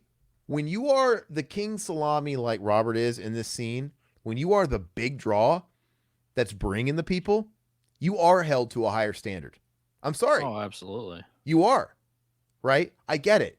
You know, no one's going to miss Skippy from Family Ties if he just no shows, right? No one's going to probably fucking care. But Robert is such a big name and he has to know he's pulling all those people. If you got the sniffles, if your hand's cramping up, you fucking make it work. You make it work. You don't just say, fuck all the people. Like, whatever. They can, you know. And to me, Robert is one of these guys that when you look at him in interviews, he always seems nice enough on the surface, but I'm not saying he'd be an asshole. If we did get an actual chance to meet him, I'm not saying he would have been like a direct asshole to our face. I'm not saying that. But his actions show how tone deaf he is, right? Like, this is what you think of your fans. You know, you have just said, hey, I've made enough money or I'm good. I'll just take. You just burned. Like, we talked to this guy, his whole family drove up from Ohio to meet Robert. Yep. You fucked him. And he got screwed. You fucked him. And then there's still Robert Englund apologists. Like, oh, man, maybe one day I'll get lucky and meet him because I was looking online. I'm like, what? No. He had his chance to meet me. He failed his chance to meet me. If I would have saw him at the fucking Circle K pisser on the way out of town, I would have pissed on him. At least cancel Sunday if you're not gonna do fucking Sunday. Look, just cancel. I'm not gonna apologize. There's no excuse for that. If you know people are there to see you, and you can't be that fucking tone deaf to know that people have traveled to see you, you fucking get the show done. You do absolutely. it. And there's people that are apologizing too, like, oh well, they don't, and he doesn't owe us anything. My ass. I wasn't approaching him at a fucking Panera Bread on his day off. No, this is a business transaction. He met at a delegated place where people come to meet the people they like. $50 right? to get in the fucking door. Right? People spend a lot of money on flights, gas, time off driving, buying shit for him to sign. You know, to me, yeah, you do owe him something, especially when you're in the building and you are not on death's door. That is my fucking opinion on that. And I think it's unforgivable. Now, we were so pissed because Todd bought the glove. Look on his face. We were so pissed that, of course, we were going to go to the panel. I would have normally loved to watch the panel, but interesting. Great panel room, great hall. But the last person we wanted to see was that fucking idiot. Yeah. Like, I'm not going to fucking go to that guy's panel. I don't give a shit. We never laid one fucking eye on that guy, and I don't give a shit. We'll never get to see him now before he dies, and I couldn't be happier, frankly. Because I think if you're somebody that is in the position that he is, and you're capable of doing what you did and being that inconsiderate to the people that put you there, that have given so much of their time to be there just to meet you, and pay your exorbitant, abusive prices, they were willing to pay you all that money. You don't deserve to be there. That's my opinion. You absolutely do not deserve to be in that position, and you do not deserve to be there at that convention with all those people. I don't think so. I don't think you just don't deserve the status.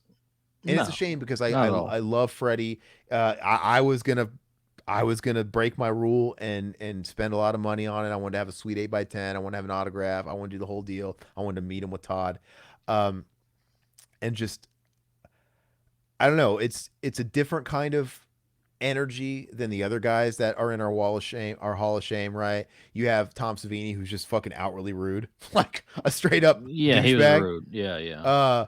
And then you have someone like Fred the Hammer, who's a passive aggressive douchebag. Yeah. Which can be kind of funny. For all I know, Robert Englund is that way. But the thing is, it's really nice. It's really easy to be real polite on camera. Yeah, he might be a nice guy, but I mean, but his actions speak louder than words. It's really right? easy to be polite and nice on camera. But you know what? It's easy to also prevent those like asshole moments when you refuse to see people, when you keep people 30 million yards away and you keep yourself in seclusion, and you don't do fucking table selfies. You don't, for all I know is what I'm saying. Maybe he is an asshole. All I know is actions do speak louder than words, as Riverman just put it. And I think it was shitty. And I did have half a mind to go to the panel anyway to line up for a question, because I wanted to put him on the fucking spot. I don't know how many people that hall held, 500, 600. So it was a pretty big room. Hundreds of people. I would have loved to have gotten there in the middle, gotten the mic, and been like, hey, Robert, I would like to know why you felt like you could do what you did not just 2 hours ago. I have a fucking friend here. We were going to sign this glove. I would have held up your fucking glove. I would have put him on the spot. I would have held up your glove and said, hey, he bought this because he wanted his favorite horror icon to sign it. He flew out here to have his favorite horror icon sign it. And I, who could give two shits about paying money, your exorbitant prices on autograph, wanted to do it because I wanted to do it with my friend. And I'm standing here right in front of you with this glove. And even if you offered to save face to sign it right now in front of everybody, I would say, fuck you. I don't want it. Absolutely. I would have told him that 100%. I had half a mind to do it. Yeah. I had half a mind to just fucking just say think it. of all the other people that he fucked over. He had the nerve to show his face at the fucking panel. Right? He fucked over that guy from Ohio that drove 14 out. I don't care. Hours. I don't care what your mindset is. This is how you're delusional. This delusions of grandeur. I'm sure he did signings on Friday. I'm sure he did signings on Saturday. It sounds like he probably did. I mean, I guess I don't know, but I'm just assuming. Not everybody can go every day. This is why you can buy day tickets. And this is why you sign on to be there for all 3 days and not 2 days. You sign on, I am going to do autographs, right?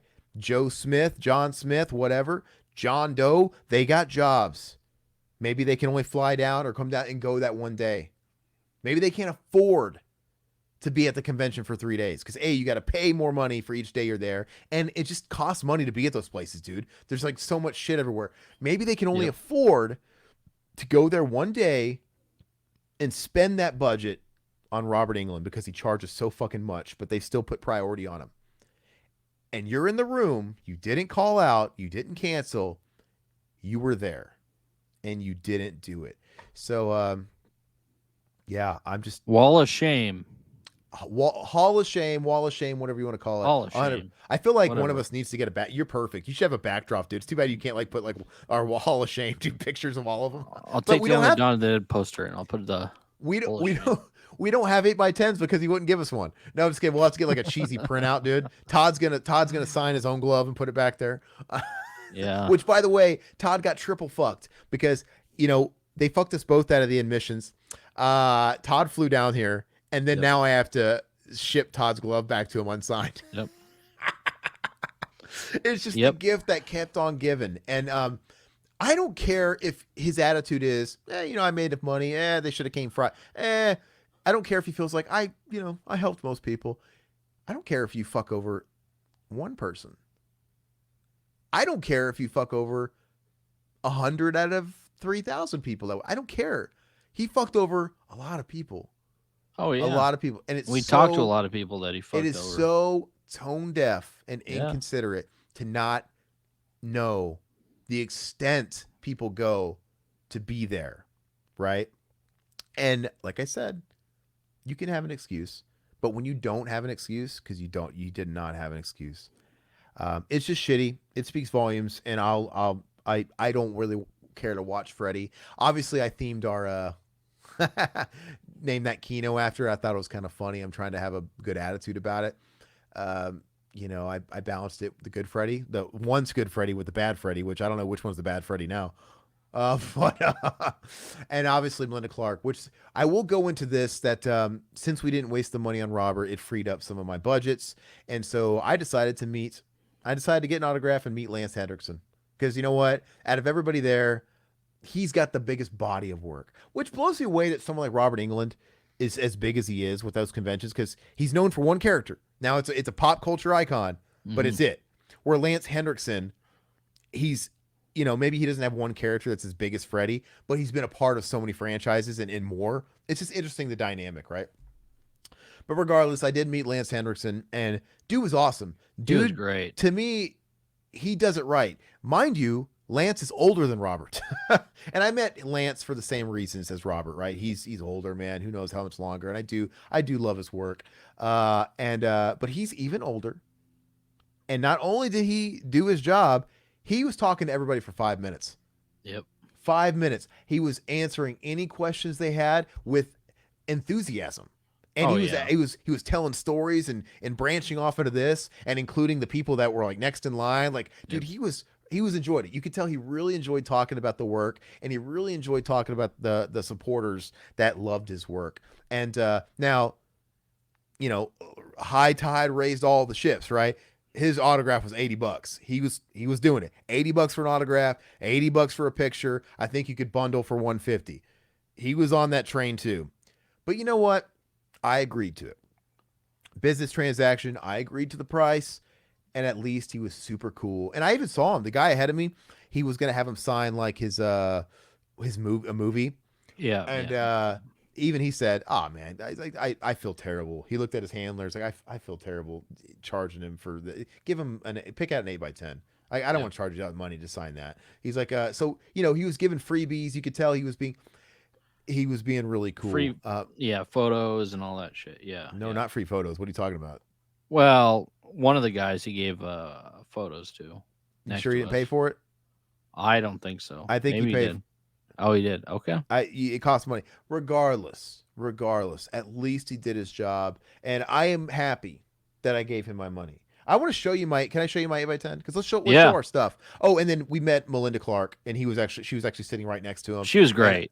She was really cool too. That was cool meeting her because, Return of the Living Dead 3 is a special bond thing between me and Todd, because that's when we met. That was like one of the things we talked about and bonded over. That's obviously where he gets his namesake Riverman, because we always talked about the Riverman. I was like, we're a sucker for these really, really nice old homeless black men. I don't know what it is.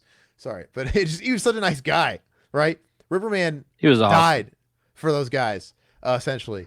But anyway, so I got to tell her that story, like, hey man, we met in whatever grade, came into art class, and we bonded over this damn movie, and his nickname's actually Riverman, and all this great stuff. So that was really cool, and we got 8x10s from her too. I'm gonna grab my stuff real You quick. grab yours, and mine's hanging on the wall.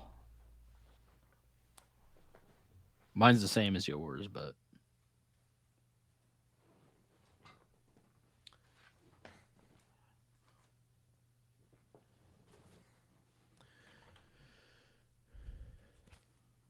All right, so Riverman and I got the same 8x10. It was just the coolest one, and we both just, I don't mind having the identical one. He's got this already framed. I got frames. I'm gonna get it framed up this weekend. But yeah, we just got a variant of the cover, and just the pain keeps the hunger away. Classic line. Great. And like I she said, was great. Yeah, she was this really is cool. great to hang on the wall. I mean, like I Yeah. said, it's just to be honest, to be honest with you, I like the movie, but it's more sentimental than I love the movie. Yeah. No, You know what I mean? absolutely. Yeah, Way yeah. more sentiment than actual quality of the film itself. But I do like the film. Shows its budget. Now this one's awesome, dude. Look at my lance. That's great, dude. That's a bishop, right? And at first I thought he was senile because it's like I selected the blue ink, and he started writing you know um Yeah. writing the I didn't know what quote. the hell he was doing there for a second. Yeah, and he was writing it sideways, like, oh man, Yeah. what the fuck are you doing with my $80 picture, Lance? But it made all sense. Then he started grabbing other colors, and it looked like he was starting over. Like, The dude, did pink you is just fuck up the awesome, dude. The did you just pink fuck is up the awesome. quote? And he did this, and he did a quote in two colors, and he did his signature on pink. And when they were all vertical like that, when he had all three, I'm like, dude, this pops. Yeah. It's so that old bastard knew what he was doing. Good on you, Absolutely, he Lance. does. And it's such a crisp photo, and I'm real happy I have it. I can't wait to frame that. Alien, and he has so many movies, dude. I love Near Dark. He's been in Terminator, whatever.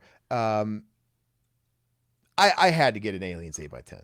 I had to, and they had a lot of cool ones. They had like Bishop torn in half with his like robot intestines and all that stuff. They had Alien 3, where he played Wayland, and his ear was like broke off because he got hit. And those were all cool. It was really tough between the Alien 3, even though I don't like Alien 3 as much as Aliens. Obviously, it was such a sweet ass picture. Yeah. At the end of the day, this one was the most crisp. It looks like they ripped it right from like the Blu-ray or something. It looks so beautiful. And I'm picky about like grainy photos from like still shots from movies that are grainy and they're not like the most. So if some of those other ones were like as crisp as this, I would have picked another one, but no complaints. I freaking love that one. And really quick, just so I can get them out of the way, I bought a couple of 18 by 24 screen prints. Yeah. These came from a local artist. The first one, I'm going to see if I can get this in frame. Yep. It's this awesome Michelangelo. I'm a total TMNT stan, so it's going to go in this room. It's going to be really hard making room for all this stuff. And the other one, I'm going to try and get it held up here.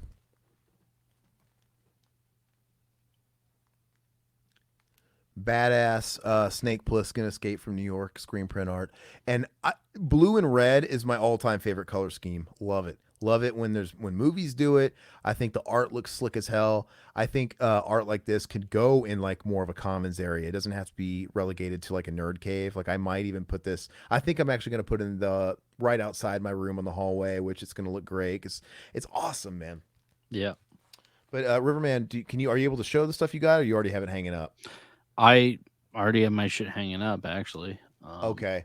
Well, that's okay. Why don't you you should post the picture you sent me in the Discord.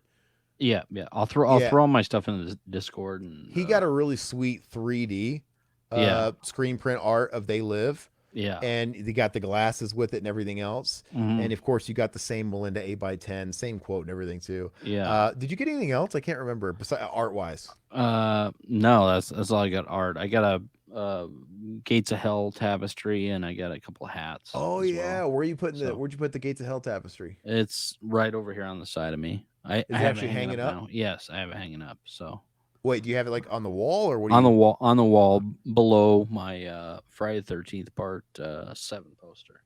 I really like those So, tapestries. They were real yeah. I just have no idea where I'd put that shit, man. Yeah. I mean, garage at this point. I don't, there's just no space. But I got this hat. I'm not gonna take it off. It's a Night of the Living Dead hat. Riverman got a fog hat. Fog hat. It's a band. And what else? Did you get a shirt? I can't remember. Oh yeah, the fog, and I got Suspiria. Oh yeah. Was it just go ahead and grab? Oh yeah, cool. Yeah. Yeah. So So did we a buy? few Did you buy? things. Did you Yeah. buy any shirts? No, I didn't get any shirts. I No. almost did. I really wanted to buy. Was that Paul Bear that we were at that bought the hat Yeah, from? yeah, Power Press. I really yeah. wanted to buy their Suspiria raglan because I thought that was really Yeah. cool. That And, was cool. Yeah. they were out, and that's the thing.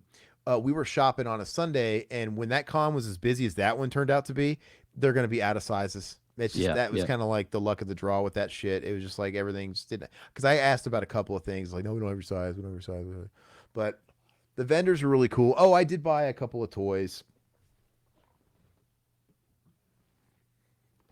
I don't have the Roy NECA 7-inch Jason, so I picked it up. They had both variants, but I just grabbed this one because it's the one that really stands out. Especially when I have most of the others. I still don't have part 2 yet. I don't part 2 or 5. I did get the Pamela. Pamela's up here. I don't know if you can see it, but Pamela Voorhees. It's really dark. Oh, that's cool. And what were they? Yeah. Would you get that for like 30? Yeah, yeah. They did a pretty much the last day they did 10% off, or was it 20% off or whatever. It just So- just different vendors are gonna try and liquidate stuff out there. Yeah. A booth before this one, I picked up a Kenner throwback, one of the NECA Kenner aliens. I had a suspicion that I had it, Razor Claws, and I had a suspicion like, dude, I think this is the last one I bought, like because I hadn't bought aliens so long, and I'm like, I think I found this in the wild and I bought it, and I still got it because they were priced good, they were priced below retail, and I was like, shit. And I got home and I did have it. I showed Todd, like, I got fucking, I Yeah. bought 2 of the same fucking toys. Like, don't tell the lady. It's already bad enough when I buy new ones I don't have. Anyway, that worked out for the best because, I ended up flipping that for profit actually. So that's already Yeah. gone. I made $10 on it. No harm, no foul. However, when I was leaving, when I found out I fucking bought the same toy twice, I was like, well, I should have bought the other Friday the 13th figure now. I should have fucking bought the one I didn't have instead. Like, damn it. The guy had good prices, man. Yeah. Or he had a couple more of the Kenners I don't have. Yeah. There's a couple of them that are just repaints, so I'm not going to get crazy. If they're like real repaints and it's like, I've already got a version of this, I'm not going to bite. But I would have rather bought a fucking repaint of a different one than the same one.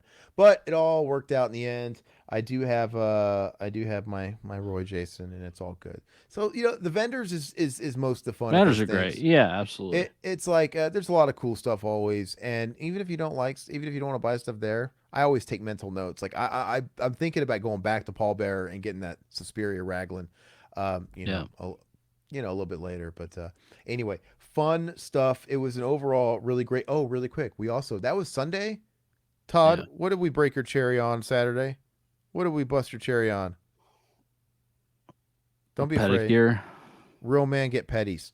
We went out with the ladies and got pedicures. I got a mani. I was the only one that got a mani. And I watched Todd. I took videos and pictures and stuff like that of him getting that cheese grated off his feet and him laughing because it's very ticklish. I can't. do it. 38 years I got a pedicure. I can't believe it. Man. But honestly, man, do your feet not feel amazing? They feel good afterwards. I agree. Very. With that. It's like you have Yeah. newborn feet, newborn baby Yeah. soft feet. Now, I'm not saying I do it like as much as a woman does it, but like she's right. I probably have done it twice a year. It's probably my third or fourth time going, and I want it to be worth the money because it's not like super cheap. So I can't justify going like all the once every 6 months. My wife wanted me to do it, and you talked me into it too. I was like, I'm I telling gotta do you, it, so. because it was also going to buy a free pass. Like, hey, we got to go to this con tomorrow. Let me do something with you. But let me tell you, I don't understand the whole doing it monthly or whatever. But every 6 months, like when you feel like it's earned and you feel like, yeah, these feet could use it, you get your money's worth. It's great. It's like a touch up. It's like going to the dentist for your feet. But anyway, so that's going to conclude that segment. And I just have to say, man, we are very sad about Robert. It really does suck because, look, you kind of expect Tom Savini to be an asshole because he's got the reputation that precedes him, and it is a little bit different maybe when it's the guy doing the makeup. I don't know. I Maybe still it's like not. I still like Tom Savini. Yeah, I yeah. love That all his doesn't movies and that stuff. doesn't Yeah. affect that. So for some reason, I Yeah. don't think that.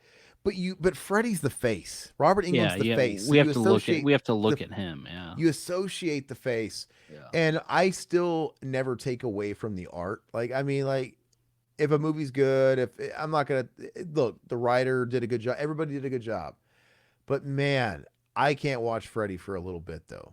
Yeah. For a It'll little take me bit, about 6 months to a year, maybe. I don't know. We'll and see. I just think it's a shame. And so anyway, we're gonna kind of try and close out here with our choose your destiny. If Riverman is ready, I'm ready to rock his world. All right, let's do this. All right, it's a good one. Okay, sorry. Let me go ahead and get it.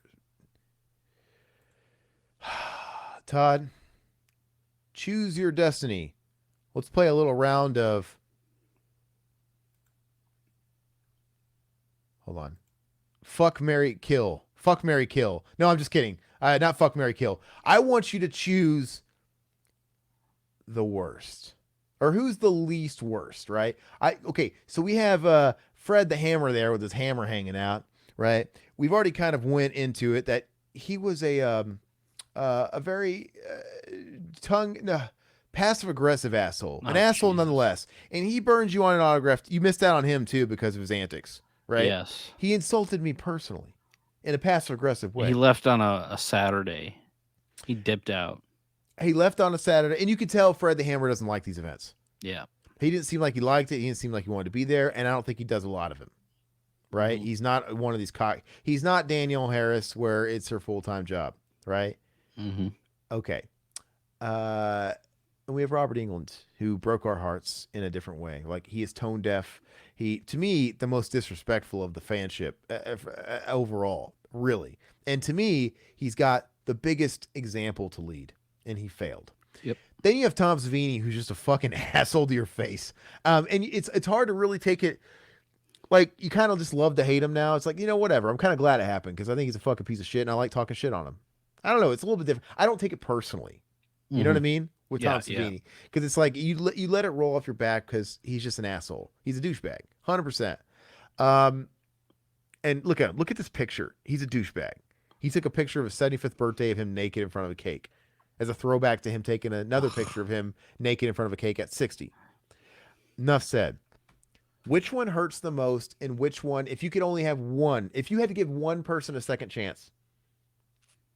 One person a second chance, who would it be? Or frame it however you want. If they're all on fire and you can only piss on one of them to maybe save them, which one would it be? And that person's the person you would give one more chance.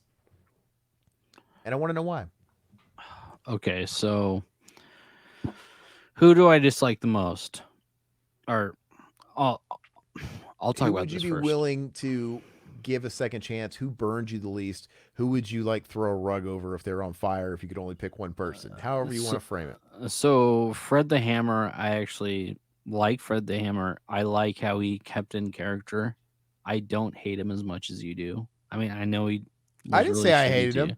I get what you're saying. I feel what you're putting down. He was shitting on me and like passive aggressive, like I said, staying in character doing it, and I was fucking just rolling with it, laughing like you're an asshole. But like, and that's why it was kind of fun. And he wasn't really into the con circuit, and he thought we were all nerds, which is fine. Yeah, because we are. But grown fucking men, babies, like type of thing. Like we're here to see you bow. What? Okay. So Fred the Hammer, I don't hate Fred the Hammer. He's fine, whatever. He was a shitbag then, and I don't know what he's like now. Do I care about meeting him again? No, not really. Tom Savini, he was an asshole. He was an asshole to my wife. He was an asshole to your mom. He was a dick. Us. He was an asshole to us. Can't you see that I'm talking to this lovely lady right here? Can't you see that I'm having a conversation? Like, can't you see that you're fucking signing autographs and you're at your fucking table? What the fuck's going on here? Do I hate Tom Savini now? I think he's an asshole. I mean, I don't hate him. Like, I still like his movies. Robert Englund, I think he's a piece of shit because I think uh just the power he has in the horror genre. The standard thing, The the standard, impact, the the impact. impact and the standard he's held to, and the damage he can do. The, It, the the the fact that you had people driving, 10, 12, 14 hours just to see him.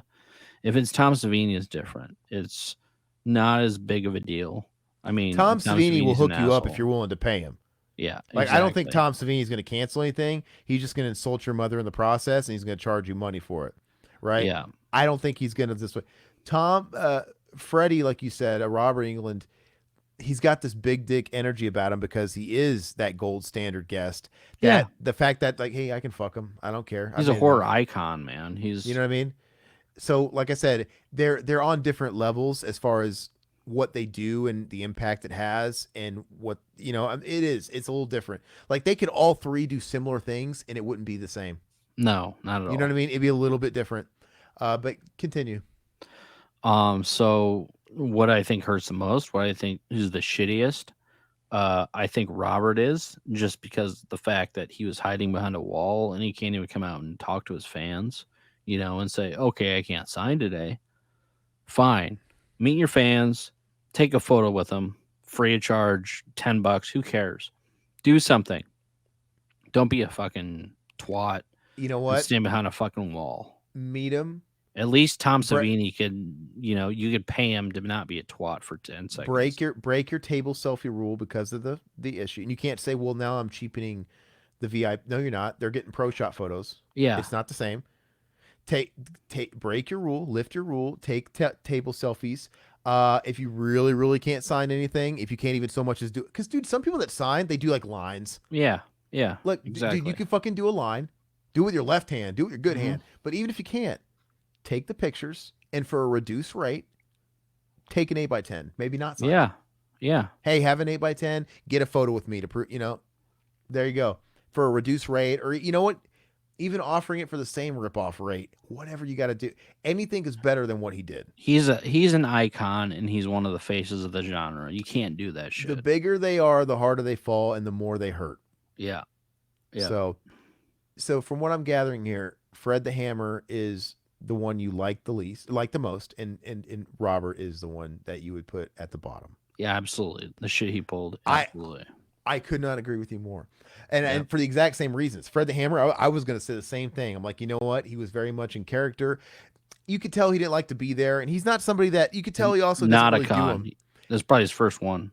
And you could tell he doesn't really do him either. So it's like fair play. It's not his thing, and he's not milking it and taking advantage of people anymore. Right? Mhm. Fair play. He was probably on his phone with his manager, like, what the fuck have Yeah. you done? Why have you got what the fuck am I here for? Yeah. Great. So I kind of give him a little bit past there. And like in the way he was an asshole, he was still an asshole, but at least it's funny talking about it now. Absolutely. Yeah. It's really hilarious. Like, we got so many quotes from the guy. Mhm. You know, so it is what it is. And Savini, scum, but scum in my sink. Well, for sometimes some people say he's a great. So I mean, it's one of those things like who knows? I think if you're licking his nutsack and you're giving him money, he's probably good. yeah. I don't know. We just came up to him at a bad time, I guess, because we didn't even really like fucking get a whole lot out of our mouths before. I don't know. Who knows? But he's He's got a still an ass, reputation. though. He's got Absolutely. a reputation. I've seen other interviews where he's a fucking testy piece of shit. Yeah. So yeah. I think if you're a female and you got big tits and you're giving him a lot of money or all the above, or he's nice and coked up, maybe he's got a lot of fucking candy up his nose, whatever. But I'm sorry. I know people have bad days, but he's got too many of them. That's all I'm saying. But you know what? Like I said, it doesn't affect how much I love a movie like Dawn of the Dead, like, because he's not the face. I Or don't Not know. Living It's- Dead. Even he directed the remake. I don't care. Yeah, I still love Tom Savini. It's funny. It's funny Yeah. how I just don't let it doesn't. I agree with you. It's like Robert Englund. He's the face, man. He's Yeah. the guy that we quote. He's the guy that we've been watching. He's my earliest horror memory. Being a toddler and watching like part 4 and stuff on like movie like matinee or whatever. He is my earliest memory. He is my first nightmare, pun intended, I've ever had as a kid. right? He defined our generation of horror. He defined the nightmares our generation had as like 90s kids or, or even 80s kids. And yeah, it's just he's held to this higher standard. And the fact that he's as tone deaf as he is, and this is his bread and butter. Dude, these cons are not Fred the Hammer's wheelhouse. I know he's done stuff like Dust Till Dawn that's like kind of adjacent, whatever, but like, you know what I mean? This is Robert's. This is Robert's house. And when and I'll say it again, when you're as big as you are and you know you're the draw you are, believe me, I bet it's in his guarantee he knows how the draw he is and how much money he was getting from the con, right? Yeah, absolutely. Right? Yeah. The bigger you are, the more you disappoint. And so, yeah, we'll see if time heals, but I don't know, man. I think he has committed the worst crime because he's the biggest disappointment and he abused his fanship the most and he abused his status. So we are aligned. If we were to like, if this was like a pedestal, like a first, second, third place, you would have Fred right in the middle. No, I'm sorry. Shittiest. You would have Robert right in the middle where he is, Fred down here in the bottom, and I think Savini in second place, comfortably with his nipples. That's all we got, folks. It's been a really great episode 48. Some kind of shitty experiences, but it's kind of cool to talk about. We had some good ones too. Yeah. Yeah, some good stuff too. It's still a fun weekend, and it is what it is. Like I said, we're not crybabies. We're not like we're gonna sleep at night. We were just disappointed, right? We made the best of the weekend. We still had a good time at the con, but the word is disappointment. Yeah, one word and how we felt, disappointment. That's it. Like, dude, bad form. One word to sum up Robert Englund and the way he is and his actions, unprofessional. So that's it. Thomas Rowan, I'm going to answer your question here. Let's see. I'd rather meet wrestlers who love the fans, not some self-centered douche nozzles who's always in character. Fair game, man. 100%. I want to thank everybody for joining us. Fun episode. This is episode 48, and I want to remind everybody, if you are on the stream right now, please give us a like if you enjoyed the chat. Leave a comment on the video once it goes up, right? Share the video once it goes up next Tuesday. If you know anybody that likes this kind of stuff, welcome into the fold, please. We are on Twitch, twitch.tv/revivalhouse. Please give us a follower over there if you're watching us there, or if you're not and you do have a Twitch account, help us out. And also, we are newly on Rumble. You can search us Revival House, but the Video Rot has its own subsect as well. It's all there. If you're new to the overall Revival House network, we've got tons and tons of videos.